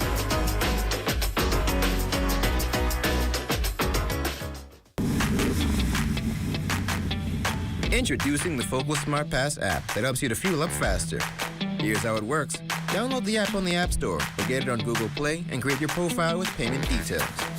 Visit your nearest Shell station, open the app, scan the pump's QR code, select your payment amount, and begin fueling. Say goodbye to cash and cards because the Focal Smart Pass offers secure and convenient payment options right at your fingertips. Download Focal Smart Pass now and fuel up faster today. The countdown is on for what organizers expect will be one of the biggest concerts of the year. In this report, our Devontae Henna is learning more about the Vibes Cartel and Friends event, which he understands is selling out fast. Take a look. The highly anticipated Feel the Vibes weekend is set to take place with the concert on March 29th, and organizers promise a grand show. We are pleased to also confirm that all necessary approvals have been secured. The Department of Immigration has issued temporary work permits to our international artists. The Royal Bahamas Police Force has granted full event approval, ensuring a safe and secure experience for all attendees. This is happening. What was once just the evolution of Vibes Concert has morphed into a weekend of events, which the organizers, International Events Promotions, expect to have a major trickle-down effect on the economy, starting with travel and on to local vendors. Beauty salons, barber shop, clothing stores, the mall, everything is going to be buzzing, so it's going to have a trickle-down effect on the whole economy. But organizers certainly do not want concert goers to forget the dancehall king will be joined by friends. Without revealing much, they're pitching the event as one to remember. There's a particular friend that some negotiation is in with, and I think if that happens, we're going to create history in the Bahamas. Bahamian superstars Wendy and Julian Believe also joining Cartel on the stage, despite an artists' union's initial reservations. I believe that with a stage as big as a Cartel stage, it can only mean forward movement. It can only mean progression. It can only mean more audiences. They are positioning us to look like the superstars that we are in our hometown, and that's very rare to be able to receive here. Most times on the flyers, Bahamian artists are very small. With a little over a month to go, organizers say tickets are moving swiftly. All the skyboxes are already sold out. We're trying to see how we can fit a few more. We already have, and that's unheard of this far in advance. Ticket sales on Ticket Flare is going like crazy. After this weekend's rush, ticket prices are set to increase. They start at $150. For the Bahamas Tonight, I'm Devontae Hanna. Well, we're going to keep the vibes going with LaDawn, who's going to give us a sneak peek of Access Now. Makustula, ever wondered why we all wear red, white, and pink leading up to Valentine's Day? Well, we have all the answers coming up in Access Now. Well, looking forward to it. Stay with us. The National Report is back after the break.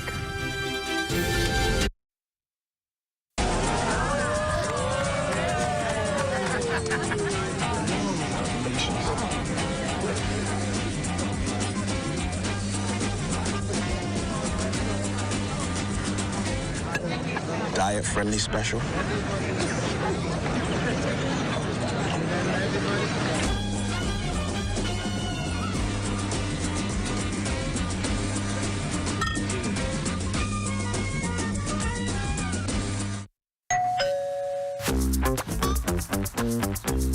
what are you grabbing all these pizzas, boy? Hey, Marcos, boy. We have a special on all the large one-topping pizzas, boy. Pineapple. All. Barbecue. All. Hey, VAT included, boy. I need the $10 special plate. How many of them would you like? 20 in it. Thank you so much, man. $10, that's it. The Marcos got that deal, boy.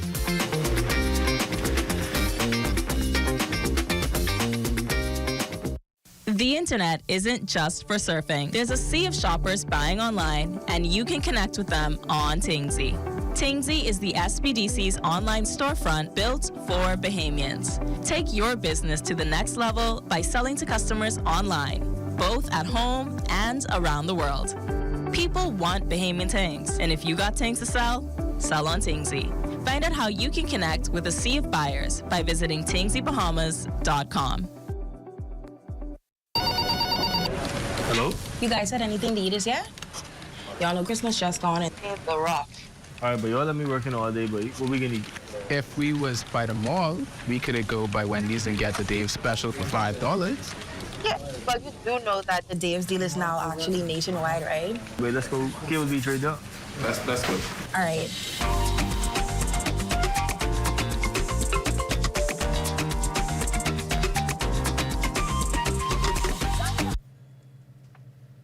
And that was how Governor General, Her Excellency, the Most Honorable Dame Cynthia Pratt, was welcomed to Loftus Roker High School in Acklands.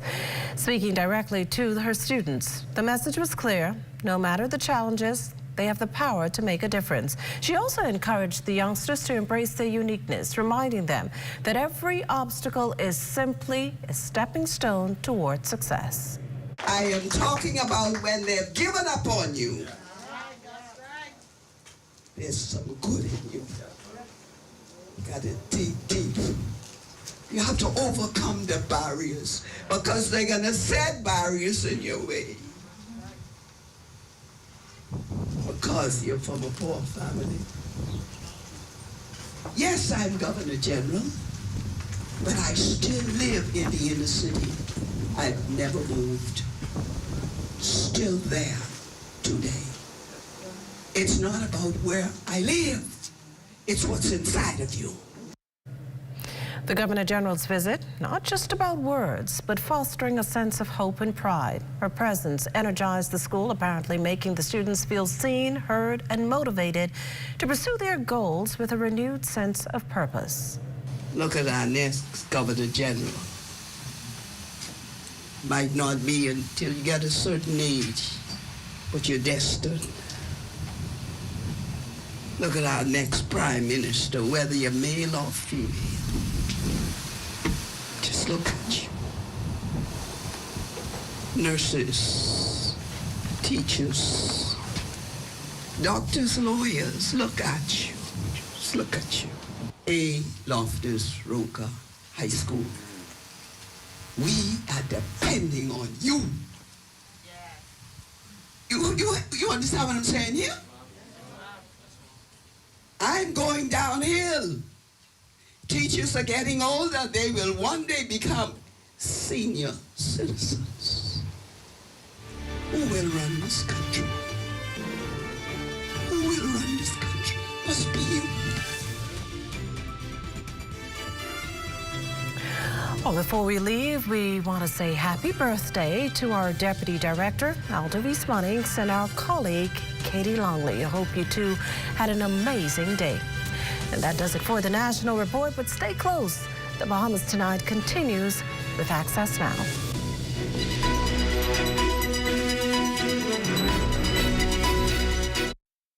Ladies and gentlemen, mark your calendars. On February 22nd, 2025, the Ministry of Education and Technical and Vocational Training proudly presents the Excellence in Education Awards Ceremony, a night to honor the heart and soul of education, our educators, administrative, and technical.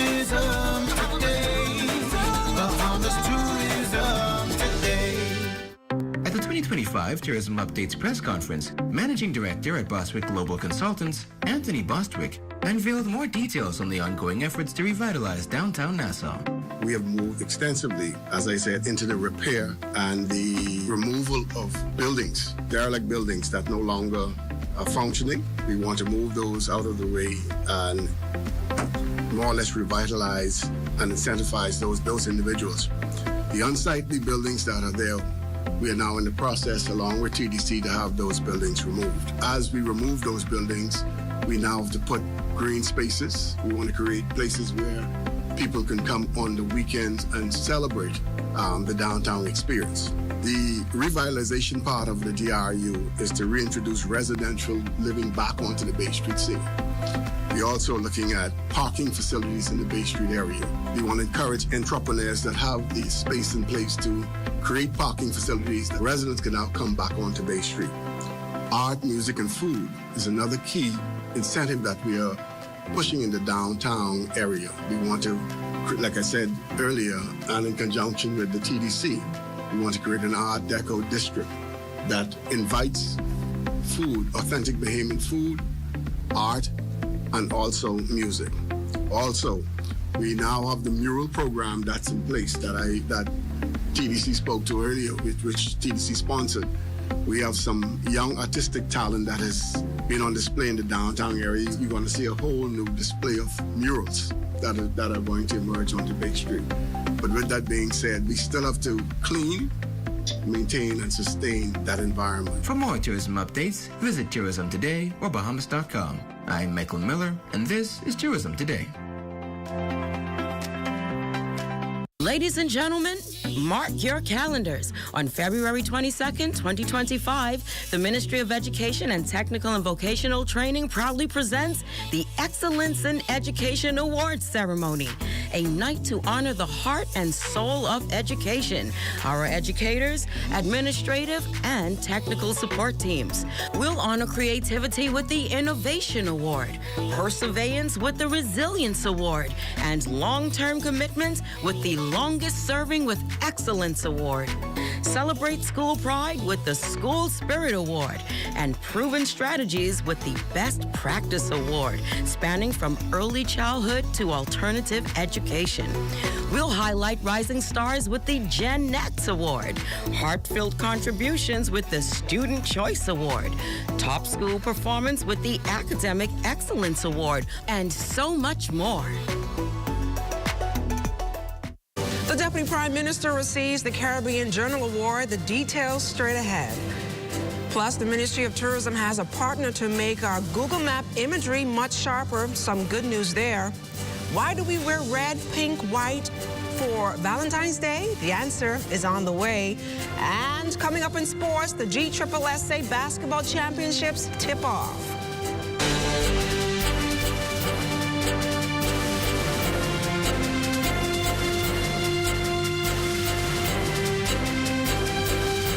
Bahamas Tonight Access Now starts now. Good evening, everyone. I'm LaDawn Davis. Welcome to the Bahamas Tonight Access Now. Thanks for tuning in. There are 2 more days left before the weekend. Hope you have your plans all set, because I know I do. But for now, let's dive right into the news, shall we? The Caribbean Journal, the largest online platform dedicated to conveying to the world just how layered and distinctive the Caribbean is, yesterday observed Deputy Prime Minister, the Honorable Chester Cooper, as the Caribbean Tourism Minister of the Year.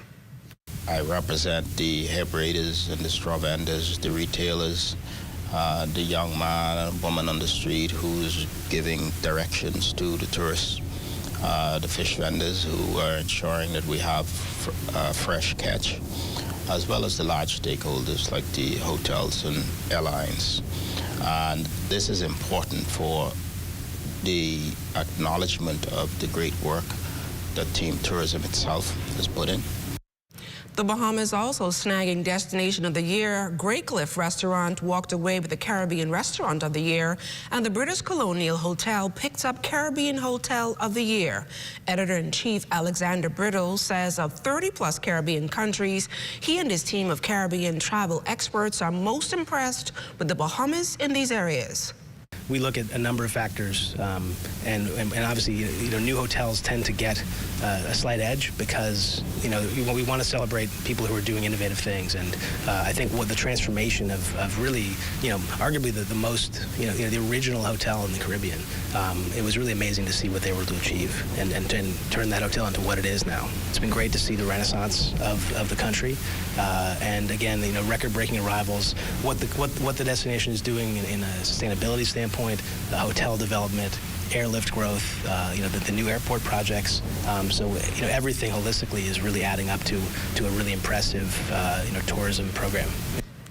The Bahamas is taking a big step forward in digital tourism with the launch of Google Maps Street View, a project officials say will allow visitors to explore the Bahamas like never before. Diane Dorset reports. The Ministry of Tourism, Investments and Aviation has officially launched its Google Maps Street View project in partnership with World Travel in 360.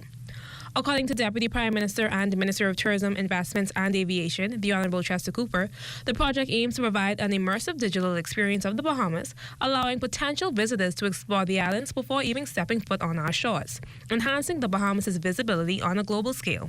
The Ministry of Tourism has opened the door for all 16 of our major island destinations to be showcased in an expansive, immersive virtual tour.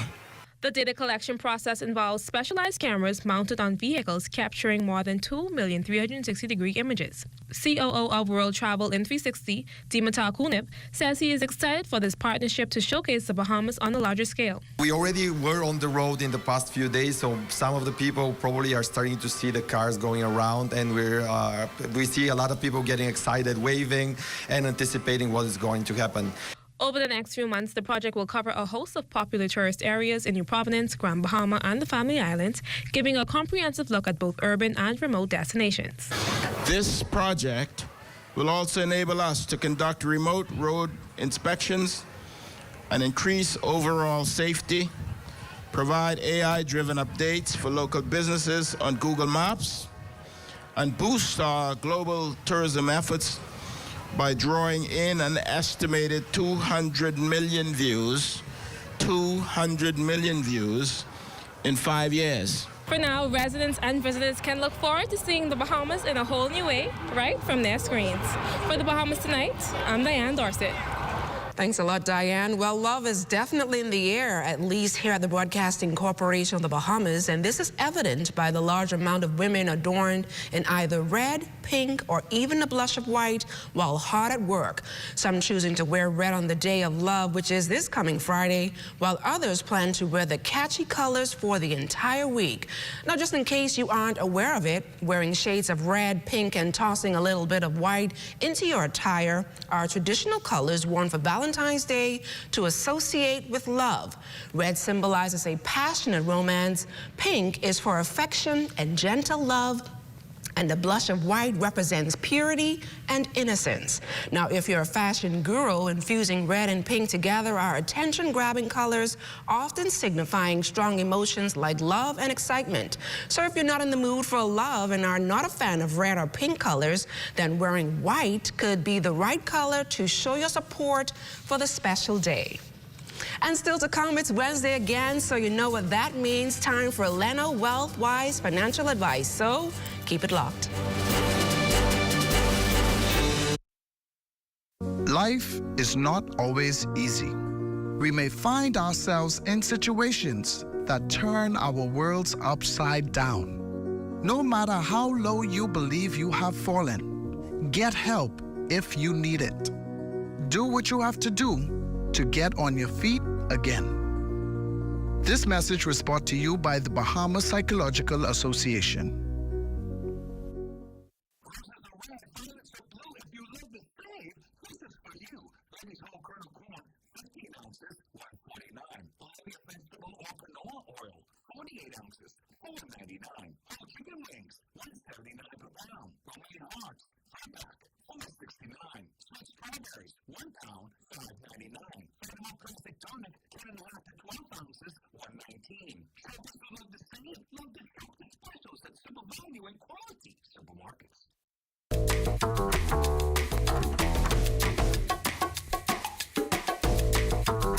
Experience the difference with BTC's fixed services. Whether you're working from home or enjoying family time, BTC ensures you're always in touch with the people and moments that count.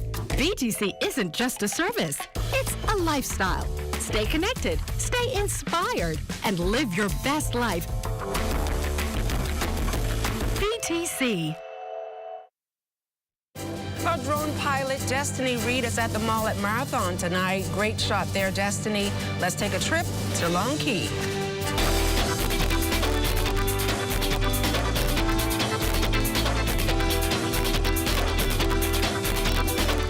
Governor General, Her Excellency, the Most Honorable Dame Cynthia Pratt recently visited Long Key on her official visit to the southern Bahamas. There she planted a yellow elder, the national flower of the Bahamas. Long Key has a small population, with many people having left the island after Hurricane Joaquin in 2015. Joaquin damaged many buildings, and ruins remain today as a reminder of that devastating storm. Well, we continue our conversation with our friends at Leno on smart financial planning for 2025. Now that we've covered budgeting and debt repayment, let's talk about how to grow your money.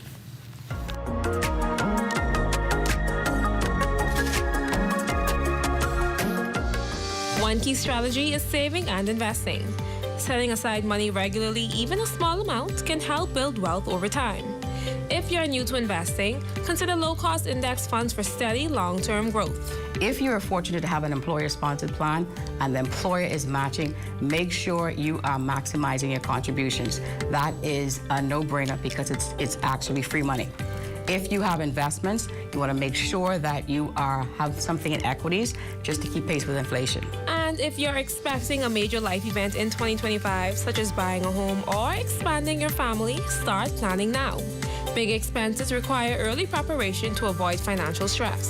If you're going to be planning for major events in 2025, such as getting married, such as going on an exotic vacation, you want to make sure that you have your finances to coincide with the cost. Because if you do not, you're going to derail your plan and have to go to the bank for additional loans. You can also make saving easier by automating your finances. Set up automatic transfers to your savings and investment accounts. This way, you're building wealth without even thinking about it. Finally, make sure you're checking your progress regularly. Review your finances every few months and adjust your budget if necessary. Life changes, and so should your financial plan. Like I said, it's not set in stone. It's a dynamic document. At the end of the day, what I really want to recommend and say to you is 2025 is a great time, or the start of the year, to embrace your finances and make a difference in terms of your success financially. The key takeaway? Small steps make a big difference. Whether it's saving $50 a month or paying down debt, consistency is key and the secret to financial success. For the Bahamas Tonight, I'm Diane Dorset. Good job there as always, Leno. Let's take a look at what's coming up in sports. The GSSA Basketball Championships tipping off at the Kendall. Details of that story and more coming up in sports.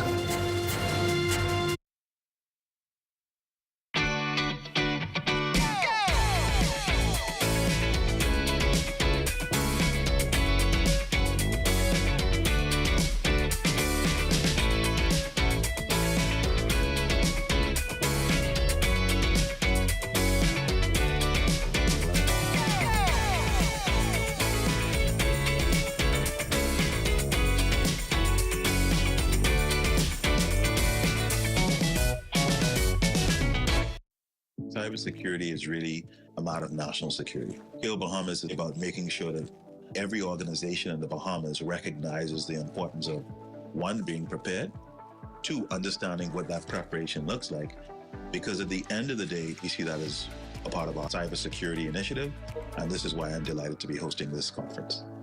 Securing the future.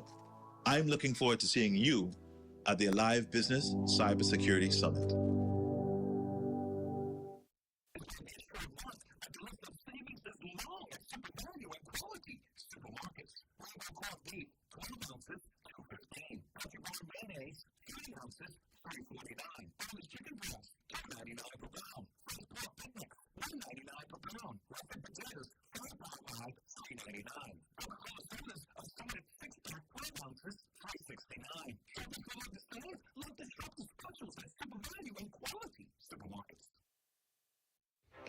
Get ready, the biggest junior regatta in the Bahamas is back.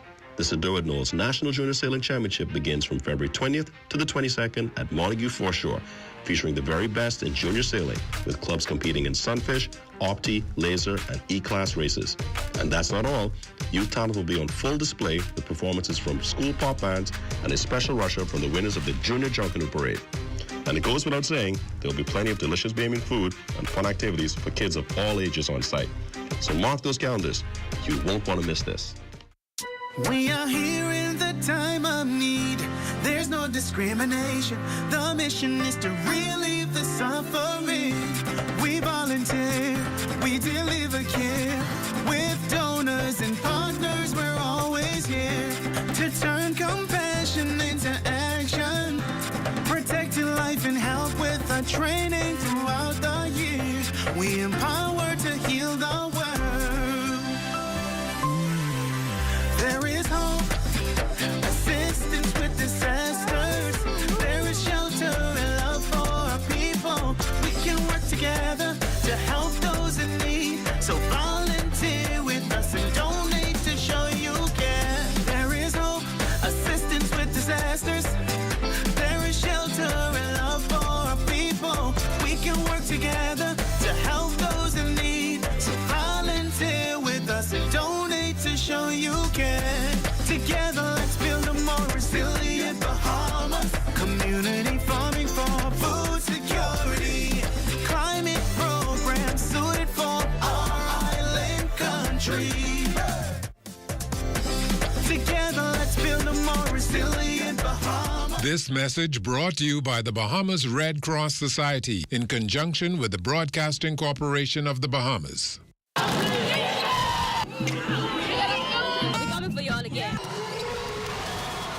Are you ready for the hardest sports show on the market?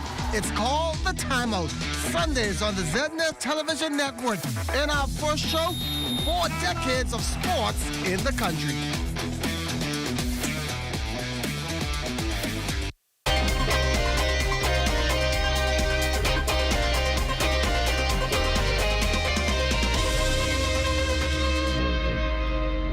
Sports Report is being brought to you by the Sir Durward Knowles National Junior Sailing Championship. Welcome to your Wednesday Sports Check, everyone. I'm Amajal Knowles, topping sports. Game 1s of the GSSA Basketball Championships tipping off last night at the Kendall G. Isaacs Gymnasium. Our Eugene Stewart gives us a look who came out on top and moved one step closer to adding another championship trophy to their mantle. Day 1 of the GSSA Basketball Championships tipping off last night at the Kendall Isaacs Gym with some heart-pumping and fierce competition in the junior and senior divisions. In Game 1, it was a nail-biter from start to finish for the junior girls as the Raptors of C.H. Reeves took on the Royals of D.W. Davis. C.H. Reeves held a 27-23 lead in the fourth, but a last-minute three-pointer by D.W. Davis closed the gap 28-26. The Raptors fought back to tie it at 28, but the Royals snatched the lead with 30 seconds left. In the final seconds, this one will go to overtime 30-30 with the Royals edging ahead to victory 36-34. Makia Bowles led the way for her team with an unstoppable 30 points, and Coach Shakira Farrington on their way forward. We try to get them together, make sure that they get on the defense. We know once we play good defense, we want to be good offensively. All we know, we got one player we trying to eliminate on that team. Once we eliminate her, we know we good. In junior boys action, the Royals also going up against the Raptors. The Royals focus on their goal of making 8 straight championships will get things going early by taking an 18-14 lead at the end of the first. The Raptors looked to fight back after being down, but the Royals kept their foot on the gas to close this one out 71-45. Coach Mark Hanna says things are within their reach. Game serious. It is always good to win the first game, to draw first blood and get our confidence going into game 2. In the senior girls battle, CV Bethel took a steady 22-10 lead at the end of the half against C.I. Gibson. The Rattlers would look to find their sting, but the Stingrays kept their fight to take this one 37-31. Leading the pack was number 11, Rikara Beadle, who dropped 29 points to put her team in the driver's seat. As Coach say, start off strong. You know, they'd have beat us in regular season, but Coach keep our head up and told us that once playoffs start, the records go 0-0, so it takes half of the pressure off. So we just got to come out strong again as one, and we'll overcome it. In the last match of the night, the senior boys division saw the Timberwolves of Anatole Rogers and the Rattlers of C.I. Gibson. The Timberwolves took early advantage and kept their strength to take game 1 67-62. Coach Nico Bowles on the importance of his team being up 1-0. Well, it's very, very important, like you said, to come out and get that first game. I think that sets the pace, sets the tone for the remainder of the series, but, we've been in this position before, so we know what it takes to come out, victorious. But we have to come out and play hard, for 4 quarters. We have to be disciplined, so it's not going to be an easy road, easy next couple of games. And so we just have to come out and put our best foot forward, let the chips fall where they may. The deciding game 2 for junior and seniors will begin on Friday.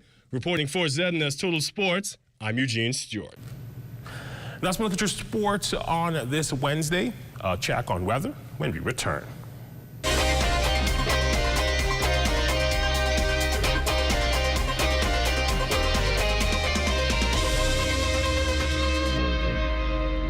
The Sports Report has been brought to you by the Sir Durward Knowles National Junior Sailing Championship.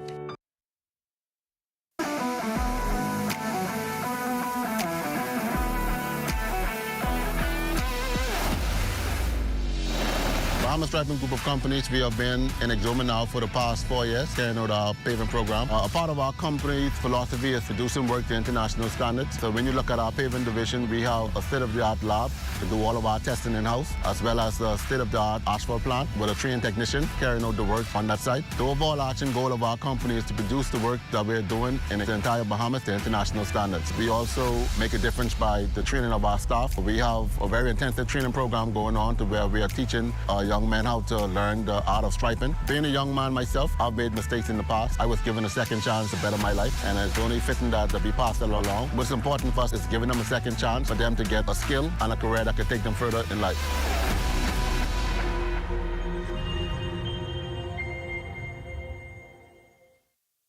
The idea of taking swimming lessons to the Bahamian public was something that we thought was a great idea, and so we started Let's Swim Bahamas. I've always been a learn to swim coach and a life-saving coach, and so this is now my turn to kind of really see learn to swim being developed Although we ran swift swimming for some 30 years and we offered Let's Swim lessons, we knew we were only touching a small percentage of the Bahamian public. I enjoy the children and how happy and excited and joyful they are. I mean, some of them come from maybe hard homes. Maybe they're bullied at school. Who knows what they have? But when they come here, it's a very positive thing for them. At the end of the day, more kids will be fulfilled, more kids will have a life-saving skill, and more kids will stay away from crime. Crime-free. Looks like me. Do your part. Join the movement to a safer Bahamas. The Ministry of Social Services, Information and Broadcasting is partnering with the Bahamas Christian Council to help build stronger Bahamian families. I believe that our ultimate experience in living begins with God and family. Our purpose is to facilitate, guide, inspire, and equip you to have a better life. And a strong family foundation begins with each of us trying to become better individuals.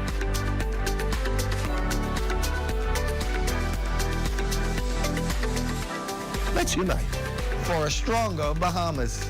This message is brought to you by the Ministry of Social Services, Information and Broadcasting, the heartbeat of the nation, leading Bahamians from dependency to self-sufficiency to economic empowerment.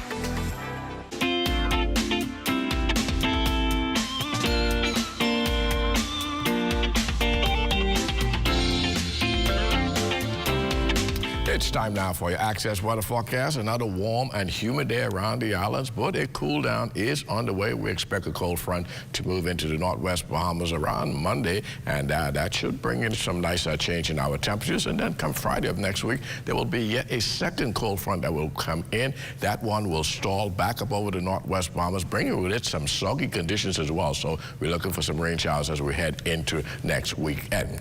And your boating forecast tonight, well, is brought to you by Live Business, where we bulk up your business.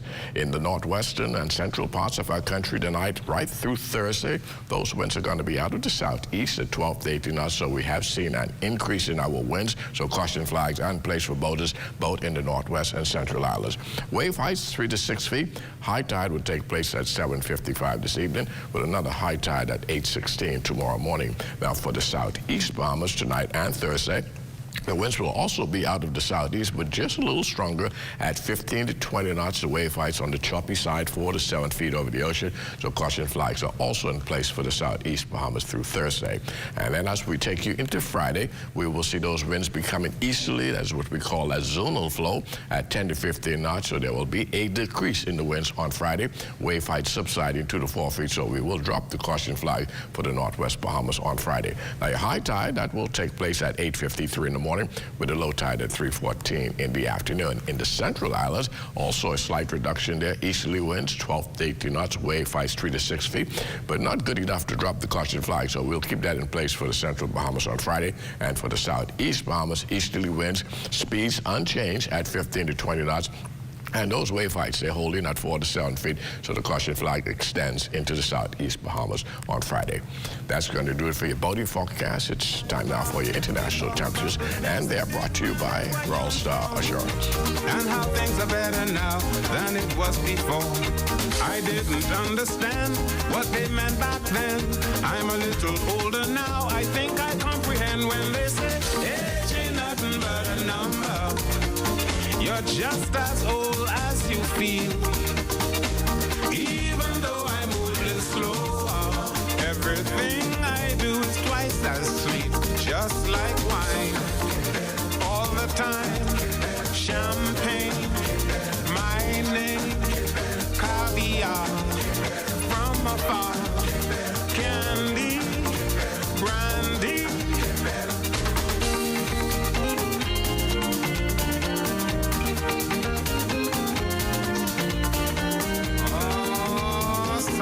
Sounding good. Let's go count. And that's going to do it for your international temperatures, brought to you by Royal Star Assurance. But join me at 11 o'clock for a full weather update. LaDawn. Thanks, Basil. Some good weather there. Well, welcome back to our Matea Cunningham, who's going to give the latest on Let's Talk Socials. Good Wednesday evening. I'm your host for the social media segment, Let's Talk Socials. Of course, we keep you in the right and above water in the social media scene. So much has happened this week already, ranging from the Super Bowl performances and wins to the quirky trends on social media. Today, we're discussing the My Emergency Contact trend taking over TikTok. Allow me to break it down. Now, we all know what an emergency contact is. A responsible and trustworthy person is typically chosen in the event of an emergency where you're not able to make sound decisions. This trend is typically girlfriends or wives showcasing who they've chosen as their emergency contacts. Usually they're husbands. The funny part, their partners are grown men, but act like big kids. Check this out. I'm just an ordinary girl. Sometimes I'm lazy, I get bored, I get scared, I feel ignored. I'm just an ordinary girl. Sometimes I'm lazy, I get bored, I get scared, I feel ignored. I'm just an ordinary girl. Sometimes I'm lazy, I get bored, I get scared, I feel ignored. Okay, these are some questionable emergency contacts, for sure. But hey, we listen and we don't judge. Well, I pray you have an amazing rest of your Wednesday and see you tomorrow for Let's Talk Socials. I'm Mateo. Toodles. Thanks a lot, Mateo. Well, that does it for Access Now this evening. Stay tuned for the rundown with Clint Watson. Good night, everybody.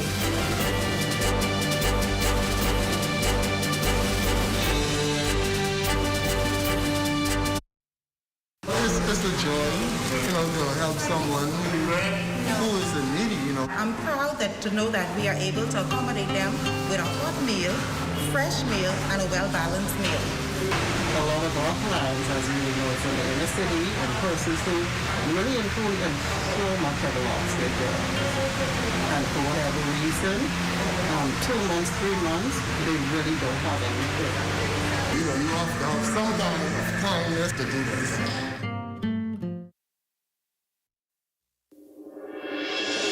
We've heard you. We know you're tired of the reruns. We're coming back, bigger and better, on The Legal Brief. I'm your host, Ramona Farquharson. Stay tuned. Influenza, or the flu as it is commonly called, is a viral illness that usually occurs between the months October to March. The virus is transmitted from person to person through coughing, sneezing, or talking. Symptoms include fever, cough, headache, runny nose, generalized body aches, and fatigue. There is no specific treatment for the flu, and the symptoms usually dissipate after 3 to 7 days. Because it is caused by a virus, antibiotics are not used to treat the flu. Persons are encouraged to rest and drink lots of fluids. Panadol is recommended for fever and body aches associated with the flu. However, aspirin should be avoided due to the risk of bleeding. To decrease the spread of flu, persons are encouraged to get their flu shot annually and practice good cough hygiene.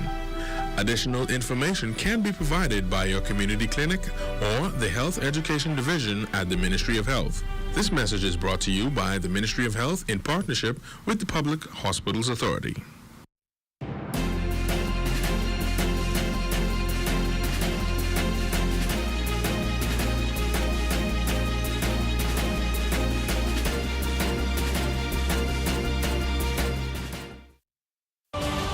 At the Office of the Prime Minister, I'm Devontae Hanno.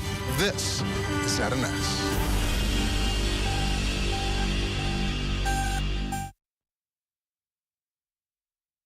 The Rundown is brought to you by Commonwealth Brewery Limited.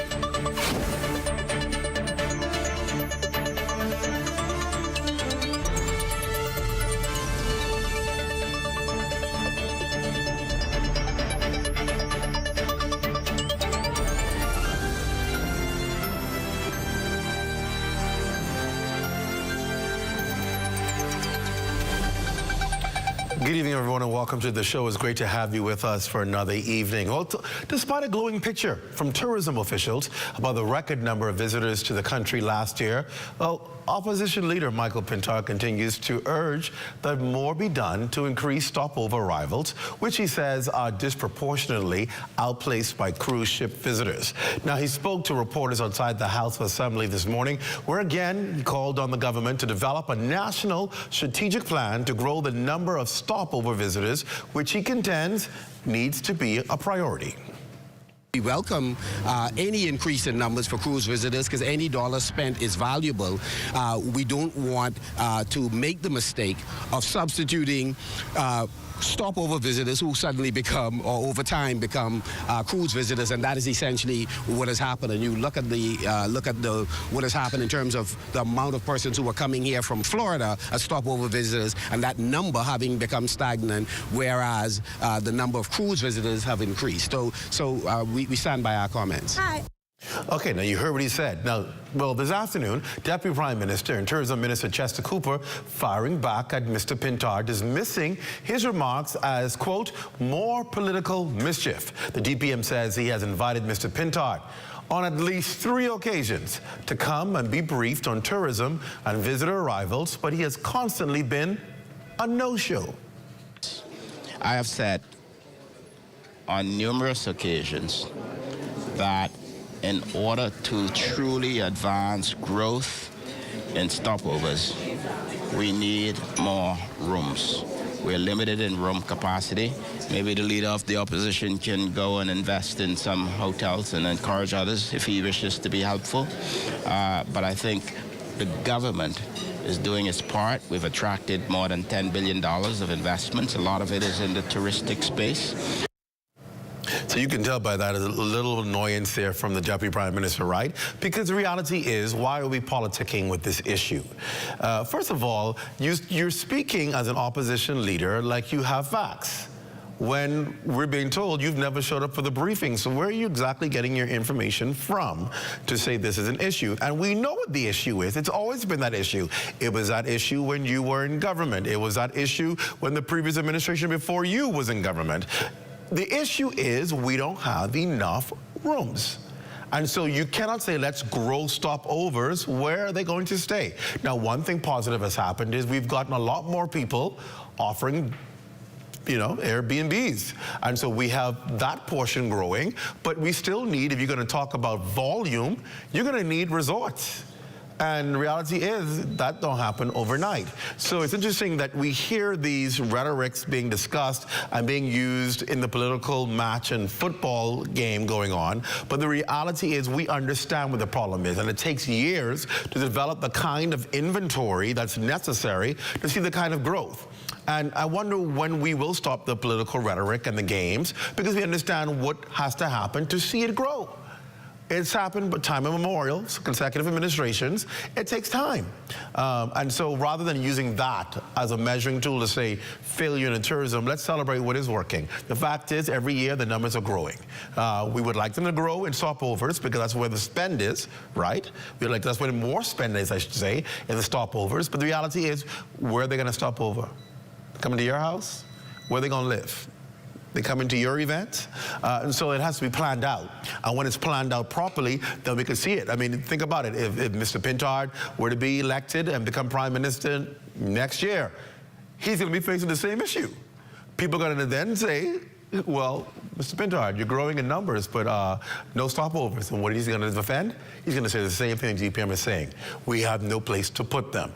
And so I think we need to stop playing the political games, understand what we're facing, and just try and work and grow and ensure that we don't have to come back to this space in a matter of years. All right, on to another story, a story that we've been talking about pretty much in the news for the last couple of days. This time, the House chaplain and lead pastor of Life Changers Ministries, Bishop Valentino Williams, is calling for the government to revisit laws and punishments related to sexual violence. He's speaking out after a 37-year-old man was last week given a 5-year prison sentence after accepting a plea deal for the sexual assault of his 3-year-old twin daughters last year. Now, the incident occurring over a 30-day period, and during the trial, it was revealed that the father committed the acts in front of his then 15-year-old daughter, who shared a room with the smaller children.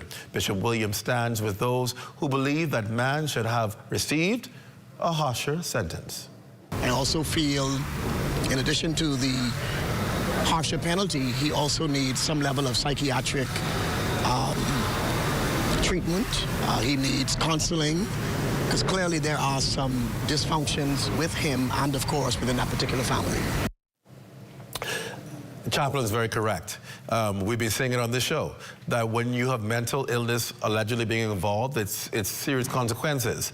Now, the clergyman is volunteering to work with the government to come up with more ideas and indeed solutions to combat this type of harmful behavior, noting that it's a challenge that requires all hands on deck. One of my roles as chaplain is to speak on behalf of God, and I'll be more than willing to provide any level of advice and even recommendation for us to really look at some of our laws and make some adjustments, because I don't think it's fair in terms of what's happening and these punishments that's being levied. So yes, I'll be more than willing to do my part and give advice in that area. So Bishop Williams is correct. And I think we have to stop talking and get it done. And I think that's what Bishop Williams is referring to. We have to make some critical changes now, because every day we take long to make a change. Every week we take long to bring legislation. We don't know whether another child is being put in that vulnerable position. Something must be done in our country. Every day, the fear that I have is that we have people walking around in the same circles, on the same jobs, and you don't know who's stable and who's insane, because they all look alike. We all look alike. But you will know exactly who's stable and who's not when you push the wrong button. And we often hear about it in international media. We hear about it in the U.S. that people just get crazy and they go back to work and they just, you know, do strange, crazy things. I fear for that happening because we do not put enough attention on mental illness in this country. And mental illness cannot be a crop-out. It cannot be an excuse that we give just so that somebody doesn't face the full consequences and brunt of the law. It's easy to say after you don't commit your crime, I'm sick. Well, you just realized you're sick. You wouldn't have thought entered your mind you knew you wasn't normal. And I think we have to begin to see the warning signs and say something. You know, this man didn't just come into the home crazy. He had to been living around, dwelling around there, interacting with normal, rational people. I'm not casting blame anywhere. I'm just saying that sometimes we don't speak up when we see tell signs, warning signs that something's wrong. And that's our first defense to protect and to detect what's going on in our homes, is when we are able to see something that looks off, see something that looks awkward and say, no, something's wrong with this. This isn't normal. We have to do that as a society. As a society, we have to speak up. As a society, we have to provide solutions and answers. If we have people who are skilled and who understand how to counsel people who are having challenges, then we need to be able to give our service. It may mean volunteering. Nobody wants to hear that word, but the only way we're going to clean up our country is if people come forward who have the skills and expertise to actually make a difference in our country. We can't just keep talking about these sexual predators. We can't just keep talking about whether sentences are matched to value of the crime or not. We cannot keep talking about what are we going to do now. We have to begin to take action. And it's more than a march, it's more than a rally, it's more than a picket line. We have to sincerely take action and make sincere changes. And that's where we will pick up after the break. The Bahamas Christian Council president, he's here. We're going to talk to him about this issue, other issues. We find out what the church take is, and we're going to get a real conversation. I want to ask him, is the Bahamas Christian Council relevant today? Because sometimes they seem a bit missing in action. We're going to put the question to him. You're watching The Rundown on the ZNS Network. Back after this.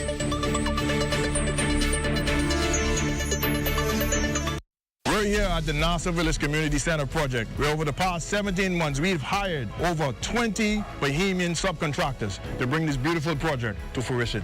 I've been living in Nassau Village for more than 19 years, and to see a project like this bring great joy and pride to me. This state-of-the-art multi-purpose community center will serve as a crime-fighting initiative in the community. Also help with the education of our kids in this community and a hurricane shelter. Yeah, and it also shows what we as Bahamians can achieve when we work hand in hand with each other. We have the technical know-how, and we can pretty much deliver on any project here in the Bahamas or in the world. Bahamas President of the Bahamian Company, they prove that they believe in Bahamians. Based on the outcome of this project, I don't think they're disappointed in giving a small person an opportunity to do a job such as this. The more opportunity they get, the more opportunity we will get.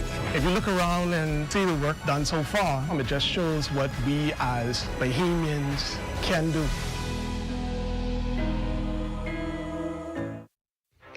Get ready, the biggest junior regatta in the Bahamas is back.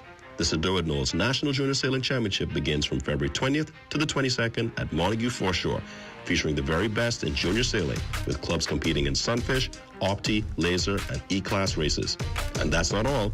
Youth talent will be on full display with performances from school pop bands and a special rusher from the winners of the Junior Junkanoo Parade. And it goes without saying, there'll be plenty of delicious Bahamian food and fun activities for kids of all ages on site. So mark those calendars. You won't want to miss this.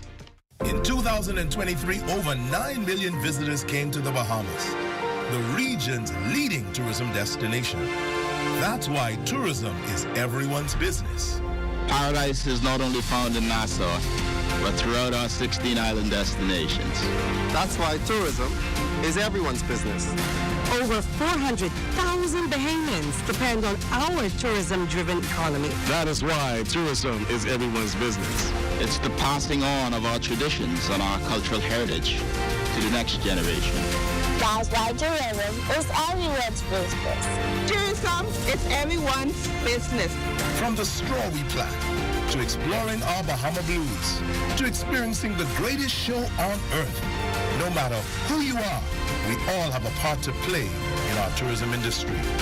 This is our country. These are our islands. This is our home. That's why tourism is everyone's business.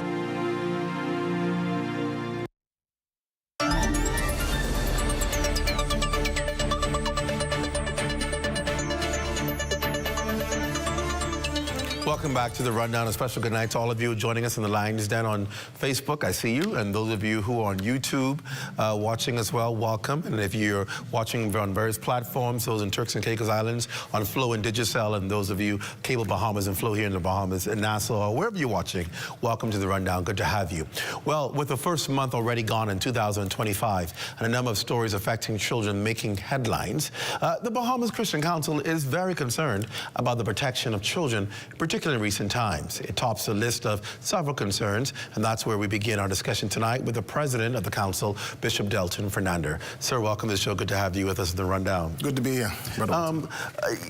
It's sad that we always have to talk about these issues in our country, because we keep hoping that we're getting better as a nation, and that we're moving away from heinous crimes, and that we're providing greater protection for our children rather than leaving them vulnerable, but we still find ourselves here. I want to begin with that story we talked about before the break. Obviously, the sexual assault of a father on his 3-year-old twin daughters, and your response to that. As I said yesterday, it's heinous. It's upsetting as a father, as someone who has charge over 2 children, as a pastor, as someone who provides over total gamut of leadership in the church I have been called to. I am concerned about what's going on in our homes, hence why we've partnered with social services to work on the family. And I know so many times we like to point the finger at somebody, but it's an our problem. Wow. Our country is hurting. At now is the time that while I like what you're saying, we're in the ground trying to do some things, some programs and what's not, but there's so many people who just want to point out somebody, just want to find fault with somebody. But we've got to get better, and we got to find out ways to fix our families and meet them where they are. This is a totally different family structure than we've had in the generations before. Most of the parents and grandparents are still working. I have the privilege to do talks and share with the data and that kind of stuff. And when I talk to leaders, I help them realize the reality. Most of our young people are not going to church. Yeah. Most of them are not coming to our youth programs. Yeah. And so the model has changed. If the model is going to change, We need professionals in different spaces. Do you believe we've gotten here because we've allowed the deterioration to take place? I mean, we always talk about in the Bahamas, right? We talk about what the Bahamas was built on, and we say it's Christian values. Yeah. What the Bahamas was built on, we talk about kids going to Sunday. I mean, you know, some kids today don't even know what that is, Sunday school. It is true. Because it's gone. It is the truth. And so you don't know what it is. You don't know about some of the values when you drive past. People talk about you drive past a funeral on Saturday, you turn your music down because out of reverence for the church and so forth. Now people are in front of the church in T-shirts drinking and blasting music while the service going on. We've moved so far from the things that have, I guess, we've been grown and built on. Do you believe that has impacted what we're seeing in society today? Definitely. The Bible says the parents have eaten sour grape and the children's teeth are set on edge. We've had Never heard that one, what it is now. We've had a movement from the contract with the absentee fathers. Our model has been a lot different than the United States. Absentee was because of the contract. Families went on. They did what they had to do. Fathers went on and started other families, and then a culture developed of second and third homes with multiple families and single mothers raising children. They had to step up. They had to take control. Men became marginalized. Some of them never came back to even try to raise their children or have any impact in their children. And then the society went on as if that's normal. That's the way we should be, or that's the way we should. Now, I'm not denigrating anybody, but there's something wrong when men don't take their role. Our society went from a place where we were mostly going to church and bringing our children to church. Now the grandparent is 50 and under. The parent is 20 to maybe maybe early teens, late teens to 25, 30. And so if all of them engage in work, who's taking care of the 6, 5 to teenager, the streets? The programs that we used to bring them to, we're not bringing to because those parents didn't grow up in the programs. They don't see the value of the programs. Right. They don't know what the programs offer to children. At least for me growing up, I had a grandparent who was retired that I could be left with, that who would take me to church and would take me to these meetings and that kind of stuff. And so we have to figure out new models. We're working assiduously. We've taken the church out of the buildings, and we brought spirituality to programs. Now, I get a lot of beat up for that. Of course. But you covered with the minister at First Baptist, we're training pastors to be able to see signs. Clint, you've been with me a long time. How long have I been saying that? Yes, forever. We are the front line. Yeah. When you have a problem, you might not go to a psychiatrist, you might not go to a counselor, but you might go to a pastor. And when you come to a pastor, there's an assumption that we are equipped to handle what yes, we're going to pray for you, yes, we're going to offer Christ, but we also got to be able to recognize the signs. And, you know, so we're offering the psychiatrist program at UB, sorry, you can tell how old I am, at UB, that Dr. Beckford, Pastor Beckford, is now the first pastor from our Christian Council to do a master's, and he's been in Christian counseling all of his career. Wow. But now he's going to be certified, recognized. We want more pastors. It's interesting there, though. The undergrad is free, but you pay for the graduate. I know, right? I know. And he's trying to do something to better us. CPE, headed by Campbell, we're partnering with BB Baptist College. I'm also the leader of Baptist College. I hope to scholarship some pastors in that program through the program that we are partnering with social services, so pastors will be able to professionally counsel. The bottom line is the Christian Council is trying to take practical efforts to be able to address the issues that are affecting our society. We have to be prepared. We cannot sit back and just hope that someone else will come to our country and help. I mean, from the counselors we needed after Dorian, we learned. Right. We learned that we needed more counselors. We needed more people who had the specialty to be able to talk you through, to recognize what you're going through. How do I walk you through? And even when you're talking about signs in homes, if I'm doing a visitation and I'm seeing certain signs, then I might need intervention. I want to move to the issue where there's been some controversy with the church, and that is marital rape. And we understand now that it probably won't be criminalized with legislation in this term in office. Some of the women who represent the Crisis Center and other organizations have cried out against it, saying, I guess this is a result of it being a man's world, or you know, the fact that people, who's going to represent the people. What does a church actually have a position? Because we've heard, depending on who you talk to, I think various religious leaders represent various points. I think we've become the boogeyman. That anytime people don't get what they want, the church did it, the church was talking. Right. But the state held a very open forum with all sectors of society at Breeze's Super Club. I wasn't in control of that. They invited leaders, pastors, civil society, every sector in that room with the AG. That's when they learned that this wasn't clear cut as they thought. That there were real challenges, concern about partners, or, you know, if someone say they raped somebody, and what are the consequences? That mushroomed into conversation. And sometimes I think the challenge is when I disagree with you. I talked Sunday about two people standing in front of a number. One sees a 6, one sees a 9, depending on where you're standing. The challenge is that there's real concern that we hold the sanctity of marriage. When we started, it was spousal abuse. That's what we started 6 years ago. Right. I think that's something we can agree on. It's something we can work on, something we could figure out the legislation. But there's serious pushback when you start dealing with the ordinance called marriage. Now, if you don't respect that, if you don't see that, if you don't understand that, well then, in that meeting, not just from the church, from society on the whole, you heard a nation speak to you. Now that mushroomed into more conversations and more spaces. You can't bully your way into people accepting what you were saying. You have to bring them in conversations.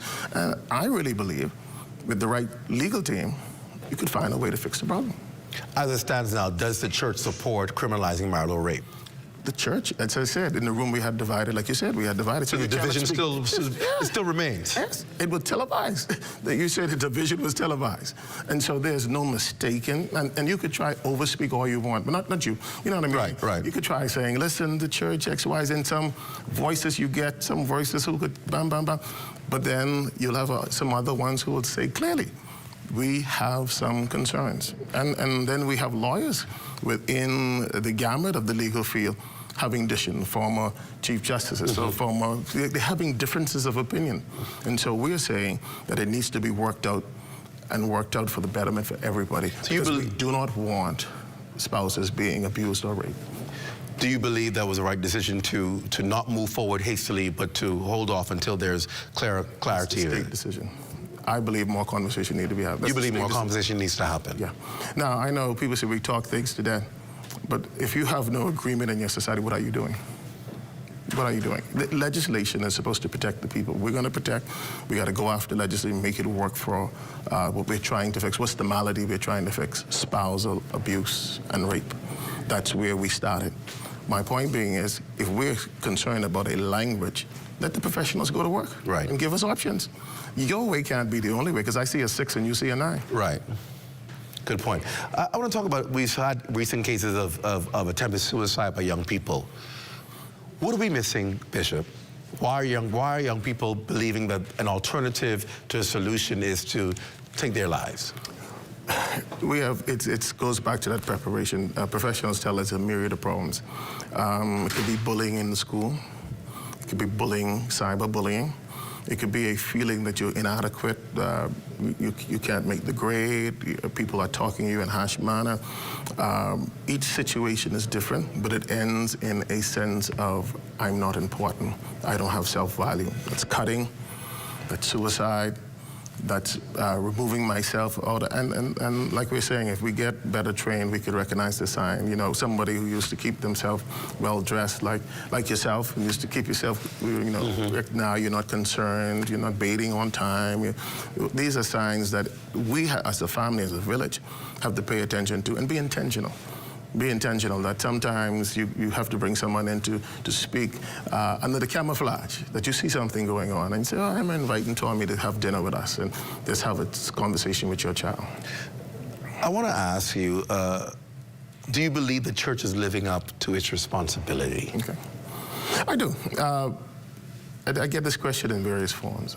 And so sometimes I believe that, let me start with the Christian Council. I always wrestle with when people read what the purpose of the council was.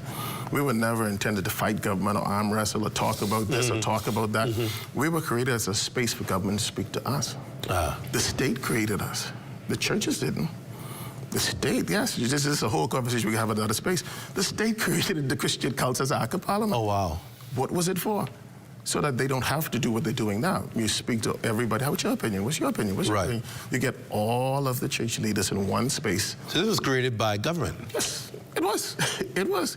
And it was intended that we'll get, when I first joined the Christian Council, motorbike will come. We had a meeting with the Prime Minister that was set, that you would have the motorbike come, drop off the envelope. Well, the UN said Section 2 was strict. We had a whole team from the UN come in. We've denigrated down to the space where we believe that the Christian Council should answer everything that is happening in the press or X, Y, Z. That was never, that's what pastors are for. That's what leaders are for. The council was just supposed to say, if you have a position like on marital rape, you would come in a room. You wouldn't have a forum. You would come in the room.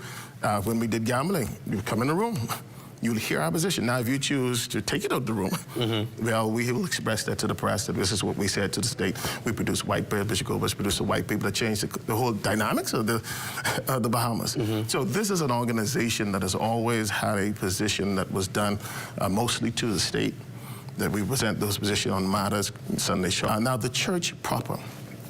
The church, I believe, is the salt of this country and the salt of the earth. Without this salt, where would we be? Yeah. The church is working furiously to try its very best to share the gospel of Jesus Christ and be a difference in everybody's life, so that we realize that post-COVID, and this is conversation, I'm a little more intent than I pretend to be. So sometimes I push back. I said, you know, I didn't ask for there to be a census. You took it. Right. And you came back with a number of how many people declared they are Christians. Now, post-COVID, what we realized, they were followers, not disciples. They were glad to come and clap and shout, and now they're not, you know, I'm too busy now. But then the disciples are touching people, making differences, volunteering at schools, volunteering in programs, taking on children that are not their own. I went to one of the schools to speak to the boys club, all women, leading a boys club, and I was amazed at the dedication of parents. And all is not lost. And then the pastors who volunteer their time without any cameras, without any insight, because they realize this school is in my neighborhood. And I just want to make a difference. We're going to go to a break, and when I come back, I'm going to wrap up and then talk about the National Day of Prayer when we come back with the Christian Council President right after the break. Stay with us.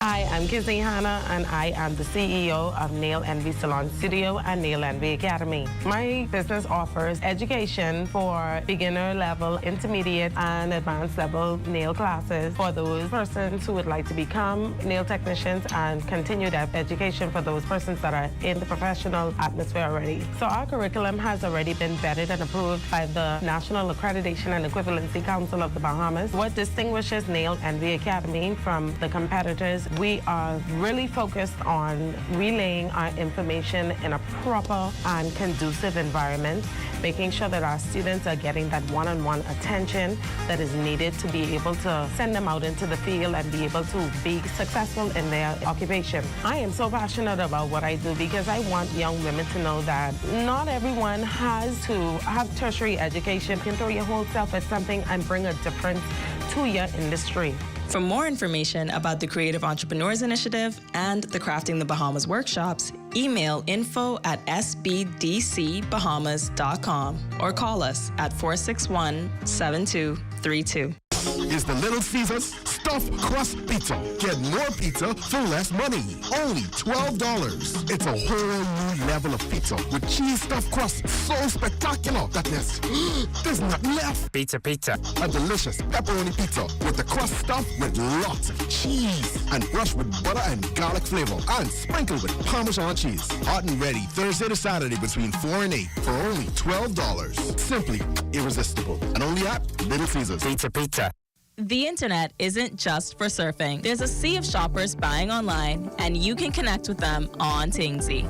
Tingsy is the SBDC's online storefront built for Bahamians. Take your business to the next level by selling to customers online, both at home and around the world. People want Bahamian things, and if you got things to sell, sell on Tingsy. Find out how you can connect with a sea of buyers by visiting TingsyBahamas.com.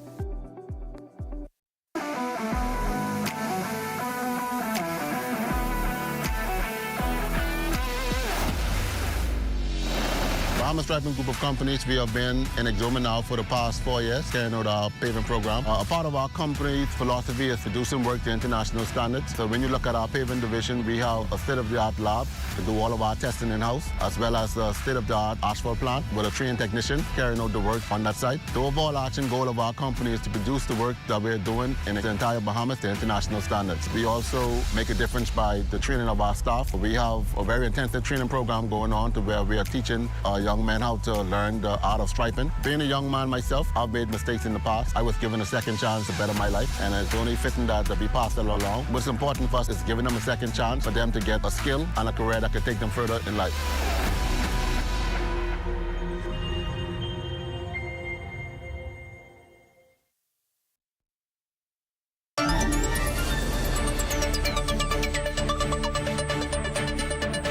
Welcome back to The Rundown. My guest is the president of the Bahamas Christian Council, Bishop Delton Ellis. Delton Ellis, Bishop Delton Fernando. Good similarity.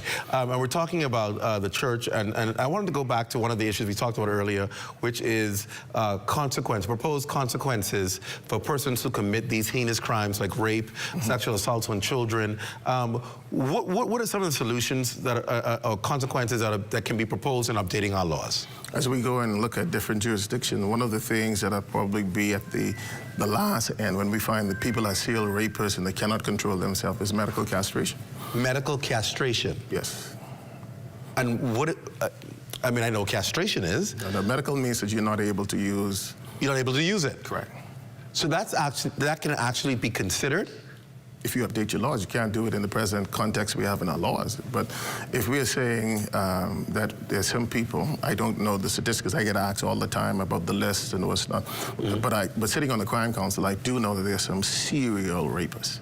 Right, serial rapists. Serial rapists who seemingly cannot, and we'll have to deem them by the board, the psychiatrist board, to say, well, this person seemingly cannot control whatever section of their brain is not functioning.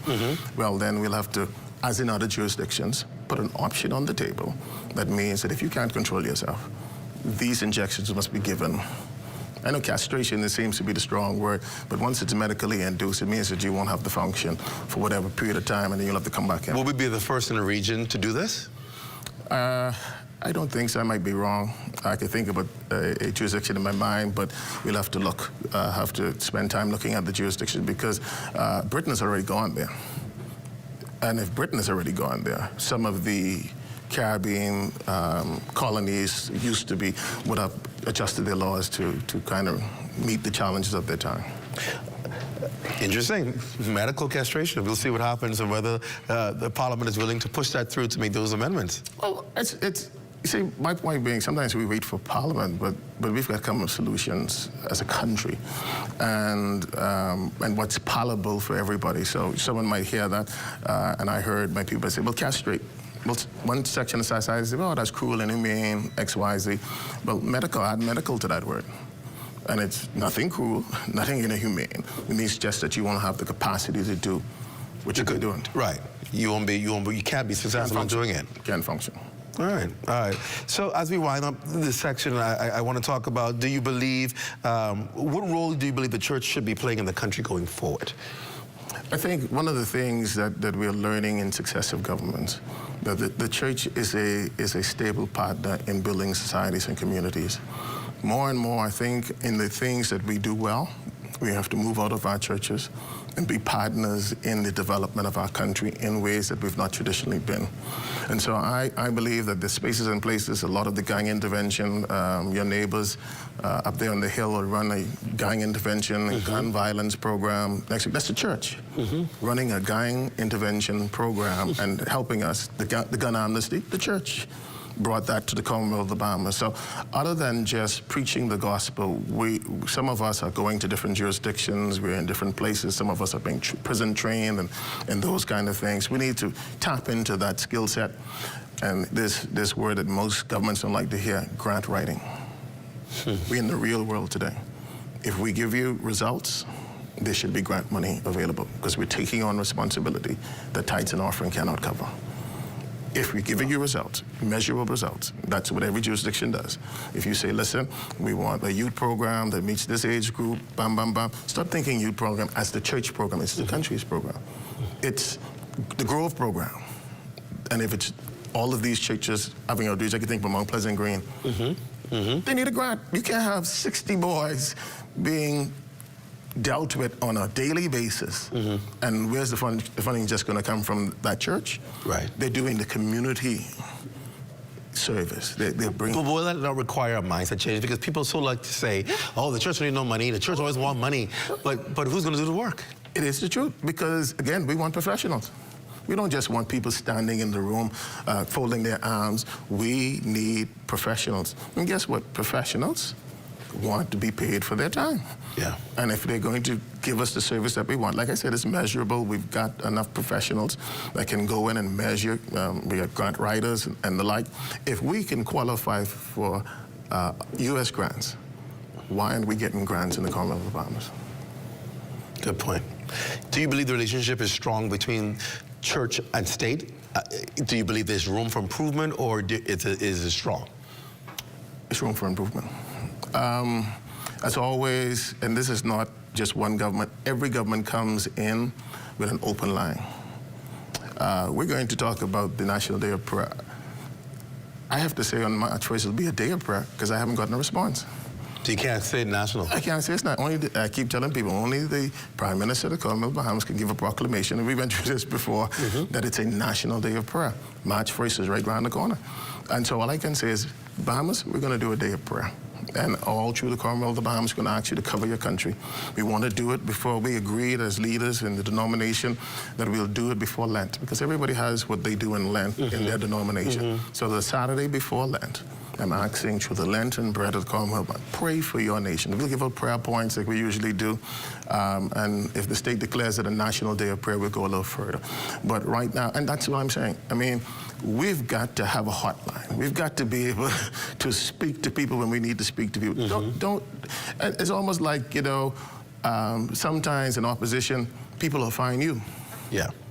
But then the bubble gets around them. Right.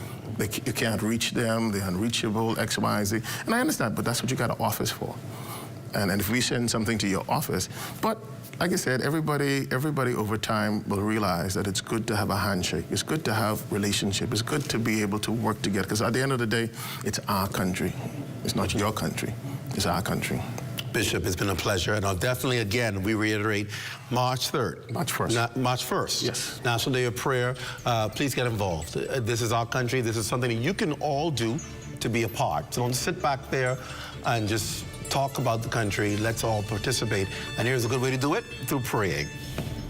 Bishop Fernandez, always a pleasure to have you. Same here. And the Christian Council, thank you for being on the Rundown. Still to come tonight, there's a man who's on the move in the constituency of Baden Grants Town. We'll find out what he's doing right after the break. Stay with us. Get ready. The biggest junior regatta in the Bahamas is back.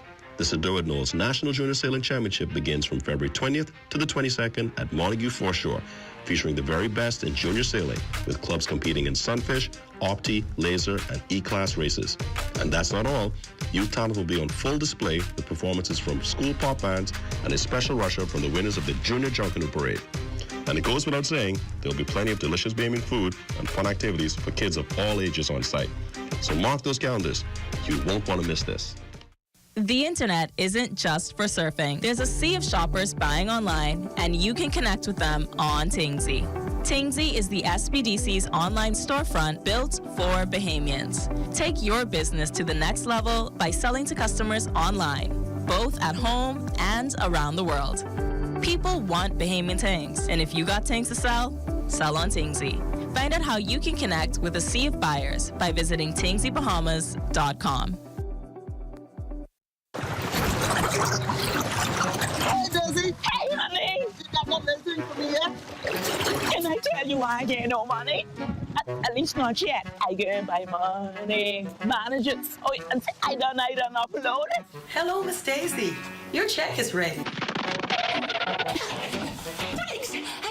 I come for that little thing. You got it?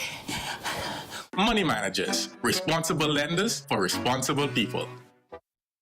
Today, we had the culmination of the Women Entrepreneurs Initiative in a press conference. We were here to celebrate 83 women who were awarded grant funding up to $10,000 each. Those 83 recipients totaling a grant funding over $600,000 for their concept, their business, whether it is starting or it is expanding. And so we've had recipients across New Providence, Grand Bahama, and many of the Family Islands. And so we were excited to celebrate them.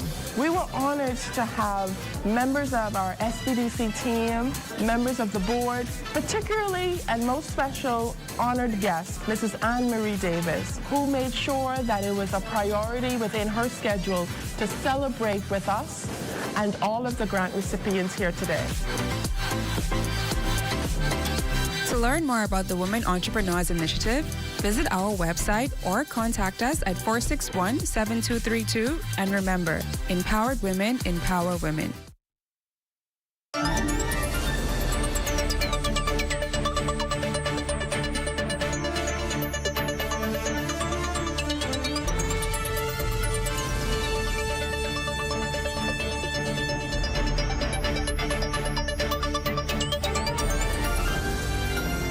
Welcome back to The Rundown. We've been having an exciting discussion, and today I want to introduce my guest. He's a member of Parliament for Bain and Grantstown, Wade Watson. He believes he is on the move and on a mission for the people in Bain and Grantstown. But outside of his elected duty, his role as Parliamentary Secretary in the Ministry of Economic Affairs has allowed him to make some revolutionary changes using technology and creativity. He joins me now at the desk to discuss the work that he's been involved in. Parliamentary Secretary, welcome to The Rundown. Good to have you. Yes, thank you. So you've been busy. I mean, when we talk about, and I know firsthand because I've seen the work you've been doing in your office, you have brought literally communities to the 21st century with creative ideas. Let's talk about, first of all, the mandate by government to provide internet in communities and a lot of the initiatives that you've been leading, even in the digitalization era for government offices and getting so many of these programs online. The services, in fact, if you don't know it, a lot of the services you see online, that's his department, his area, putting government online so you don't have to go into the office. You can actually go log on and get a lot of these services. Let's talk about the mandate that you were given at the beginning of the term. Well, thank you very much, Clint. My responsibility is to deal with information and communications technologies, e-government, ease of doing business, digitalization, and so on and so forth. I won't pause right there when you say ease of doing business, because that's one thing that seems so tabooish with government. Can you say that we're doing better now with the ease of doing business in this country? Well, we're making strides. One of the things about what we call government to citizen is the ability to put government services available online. The key is to make certain that these services are end-to-end, so that once you make an application online for service, that application can be processed electronically and then returned to the applicant electronically with minimal, and I say minimal, human intervention. So in order to do that, you first have to make certain that all of your applications and systems are digitalized. And that's important. And that's what we're trying to do as best as possible in this era of this administration. From the time you started until now, have we done a good job of getting some of these services online? I think we have. We're making some strides. When you look at the current systems in government, I'd say about 85 to 90% of the systems are manual legacy systems. But if you look at what we're doing with respect to human resources and payroll with the Oracle Fusion project. Correct. And if you look at what we're doing in the public service, where we're currently digitizing the records, the real purpose for that is to make certain that these services and the data and the information is available electronically to those decision makers and those technocrats within the ministries and departments, so that they can make decisions and process requests on a more speedily basis. So we are making some significant strides. How long does it take? I mean, because this can't happen overnight. Yes. But to move us from what we would say antiquated systems to a more modern, digitalized public service where the ease of doing business is easy, what time frame and what would be required to get us to that level?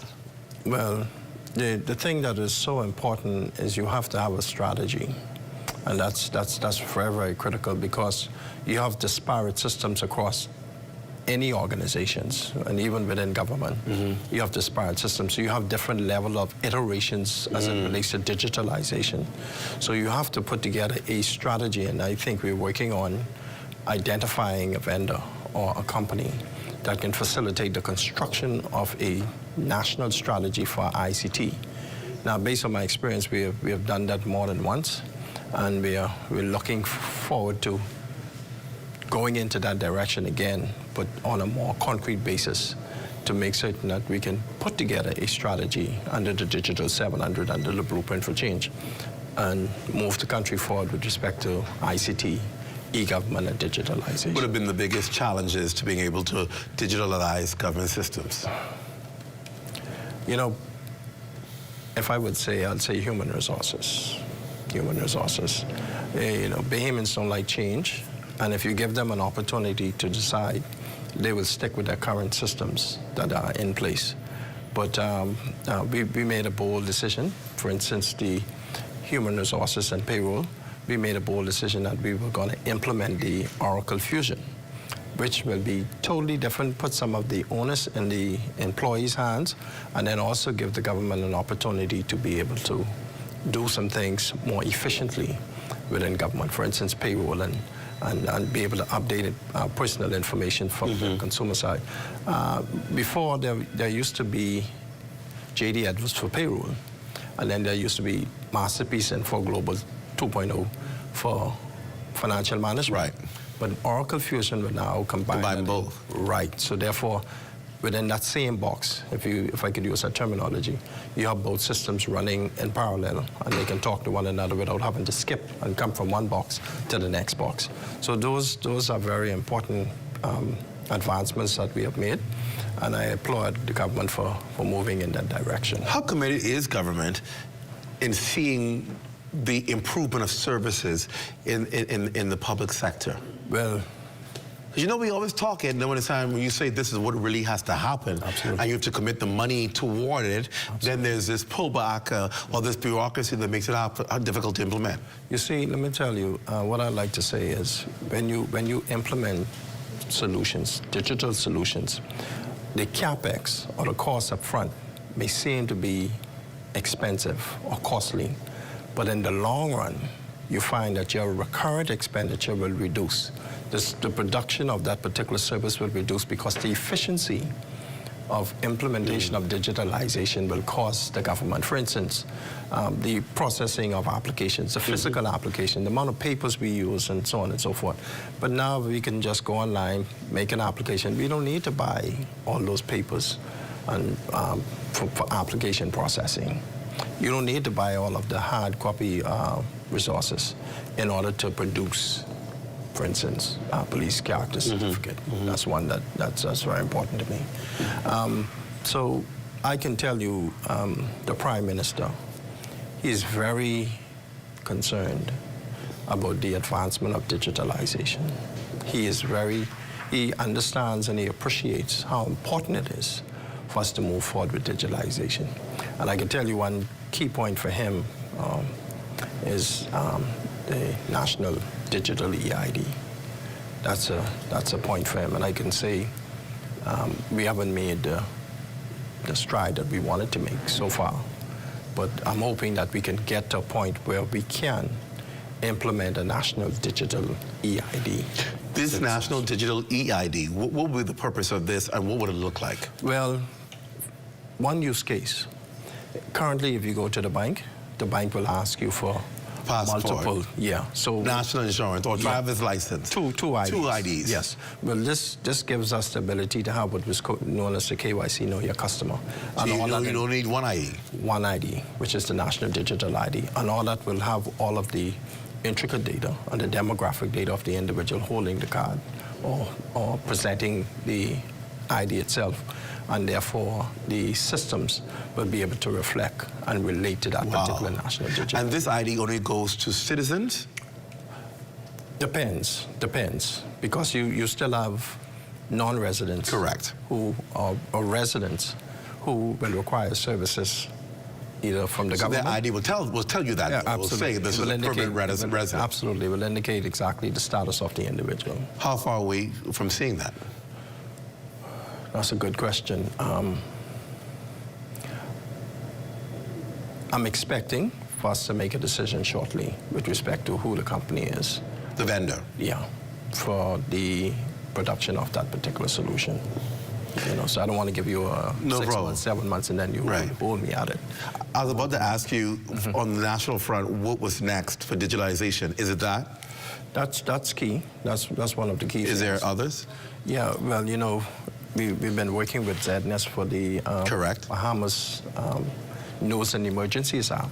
Correct. Because, you know, because of the archipelagic nature of our country, we have persons in far-flung islands in the south that when a hurricane passes or when a natural disaster occurs, you don't have the ability to be able to receive the normal communication. So we want to give them an app that can operate in situations where communication may fail.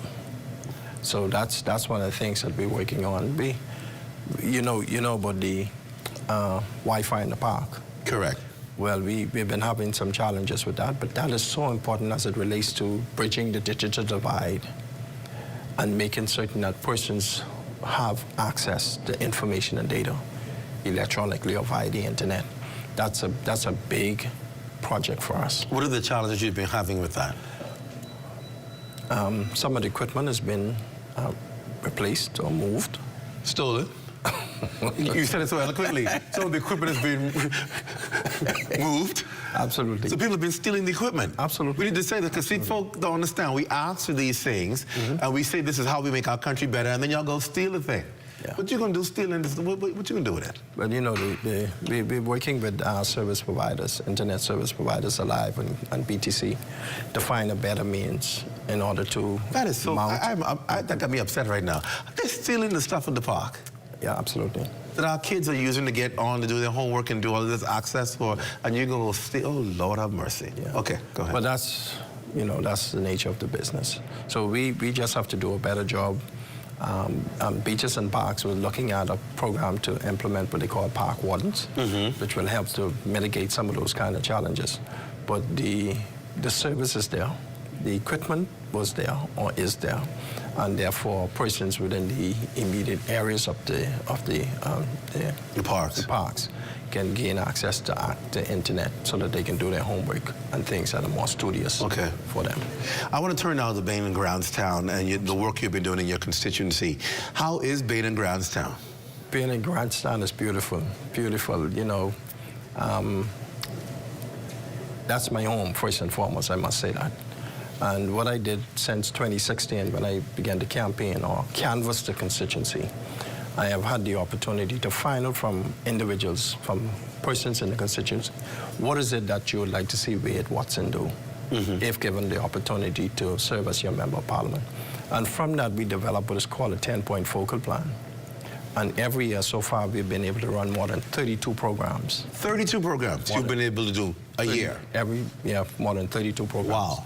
This year, we have implemented a new program, which is the bonfire, because we have a lot of small business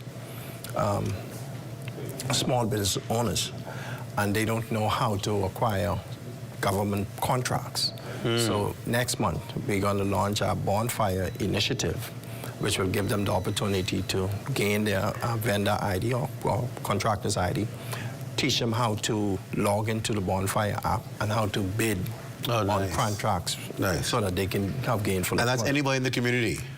So you may not select few who you want to go on to bid. No, it's open to whosoever will in the community. Open to the constituency.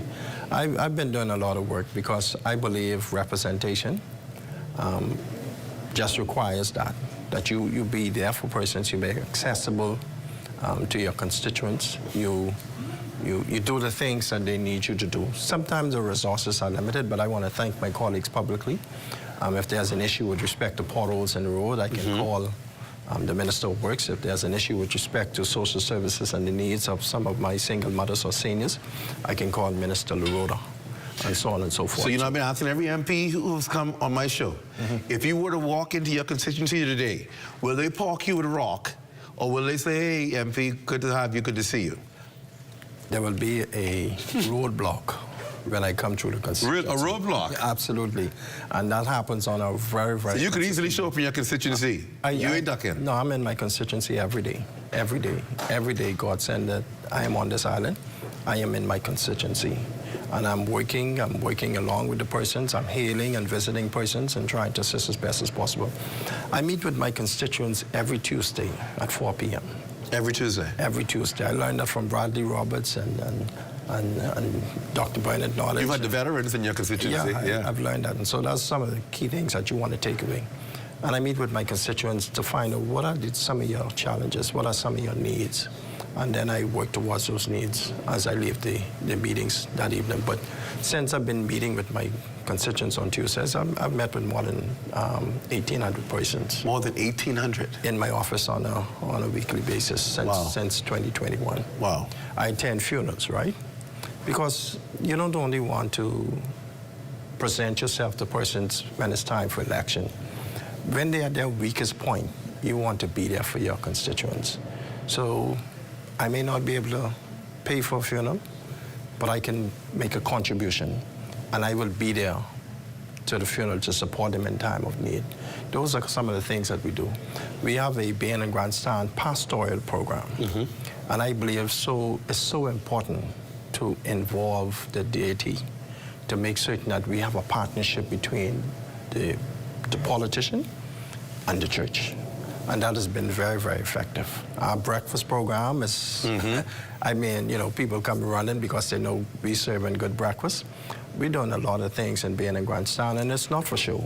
It's not really for show. It's really and truly to address some of the needs of the constituents. Bain and Grandstand, Mr. Watson, is the birthplace of the Progressive Liberal Party. Wow. That's a strong statement. It is the birthplace of the Progressive Liberal Party. I can tell you that. As a young man, as a police officer, I used to be an outrider for Sir Linden. Wow. And every week, we were at one church, St. Paul's Baptist Church, Metropolitan, Bethel Baptist, St. John's, at one particular church every week, or sometimes twice and 3 times a week at some of these churches, either annual service, men's service, women's service, whatever. And Sir Linden attended all of these services every week. So I can tell you from experience as an 18, 19-year-old outrider on the Royal Bahamas Police Force, I've been to all these churches with Sir Linden, and he made certain that he made his presence felt when it came to Bain and Grandstand, because H.W. Brown, you know, Bishop McPhee, you know, these are some of the names that I can call, right? They made sure that the Progressive Liberal, the Cat and the Fiddle, these were places that the Progressive Liberal Party, when blacks didn't have an opportunity to meet openly, that the churches opened their doors and say, listen, come in the basement, we can meet here, right in Bain and Grandstand. And I'm proud to be from Bain and Grandstand. Wow. Well, definitely, Paul said, congratulations to the work you're doing, not only at a national level, but also in your constituency. Yes, thank you. We look forward to continuing to see the work that you're doing. Thank you for coming on the rundown. I want to say thank you to the constituents of Bain and Grandstand, first and foremost. Second of all, I want to say thank you to my executives, my seniors especially, and my little children, my darlings. I want to say thank you for them for their continued support. And I look to continue to do the best that I can for them as I serve as their member of parliament. All right. Thank you for coming on the rundown, yes, sir. We'll definitely have you back. Thank you. Our pleasure.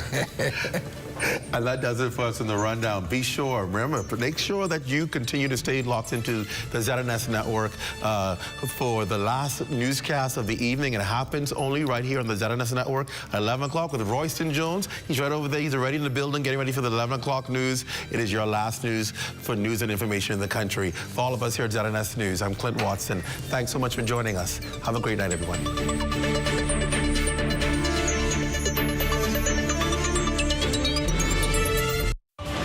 Charlotte, I I'm Garnell James. This is ZNS.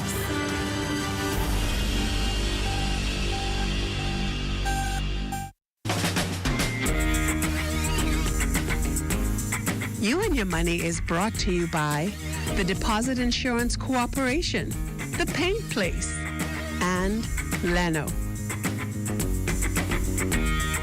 At the recently held 34th Annual Bahamas Business Outlook, the theme was Prioritizing Inclusive, Sustainable Growth. Tonight's show features highlights from one of the conference panel discussions, which focused on developing sustainable solutions for affordable housing. Okay, according to the Bahamas National Statistical Institute's 2017 Labor Force Survey, the average annual income for a Bahamian household is $39,048. Indeed, 55% of households are at or below this income level. To further provide context, distressed properties were researched due to limited availability of data on new construction, revealing that a 3-bedroom, 2-bath dwelling of around 1,000 square feet averaged $155,000 in 2024. Additionally, the government of the Bahamas states that as long as home ownership costs are 30% or lower than the gross income of the household, the house is affordable. Therefore, a household earning $40,000 may be able to secure a 30-year mortgage of around $170,000, okay? Making the distressed property attainable. But there's also the matter of supply. How many new build or pre-owned housing units are available at this price point or lower? Do we have data on the demand for housing supply? Now, this is a very, very broad topic, but for our discussion today, we want to consider how to mitigate these challenges and ensure that truly affordable housing is widely accessible to the average Bahamian and to all Bahamians. This is what we hope to uncover during today's panel discussion entitled Developing Sustainable Solutions for Affordable Housing. So let me begin by posing a question to both of you. In my overview, I shared the reality of affordable housing, but let's take a step back. With climate change as a backdrop, why should we as a society care about ensuring affordable housing for all? Charlotte. Thank you. Thank you, Sonia, for your very kind introduction. And thank you to the organizers for having me back. It is a pleasure to be here. Affordable housing is linked to larger development goals. And so whether or not you yourself are in the market for an affordable home, it is important to everyone who resides in or cares about the Bahamas. Firstly, affordable housing provides stability and security for individuals and families. Secondly, affordable housing fosters social cohesion. It increases the level of trust and solidarity and the degree to which people in our society are able to cooperate, live together, work together, and importantly, share a sense of belonging and identity. Social cohesion is really essential if we're going to have a stable society, and affordable housing undergirds social cohesion. It's also important for economic growth. If housing is affordable, then individuals and families have more disposable income to spend on other things and to support other businesses. In addition, of course, housing spurs construction and allied professions, and so that spurs economic development. But overall, and perhaps why we should all care and why it is so important, is this. Affordable housing is a basic human right. It has been identified as such by the United Nations. There's a sustainable goal set by the United Nations, and the Bahamas has agreed to it. And so the goal is that it calls for countries to ensure access for all to adequate, safe, and affordable housing and basic services, and to upgrade slums by 2030. And so, as I said at the beginning, whether or not you yourself are in the market for an affordable home, the Bahamas having affordable housing is important to all who live in or care about the Bahamas. Thank you, Charlene. So, Nick, from your perspective, what do you think? Why should we care? First of all, good afternoon, everyone. Thank you for hanging in with us. So, very powerful question there, Sonia. And I think even though the answer is not a short one or a simple one, or one we have time to explore in full depth this afternoon, to make a short answer short, I think a chain is only as strong as its weakest link.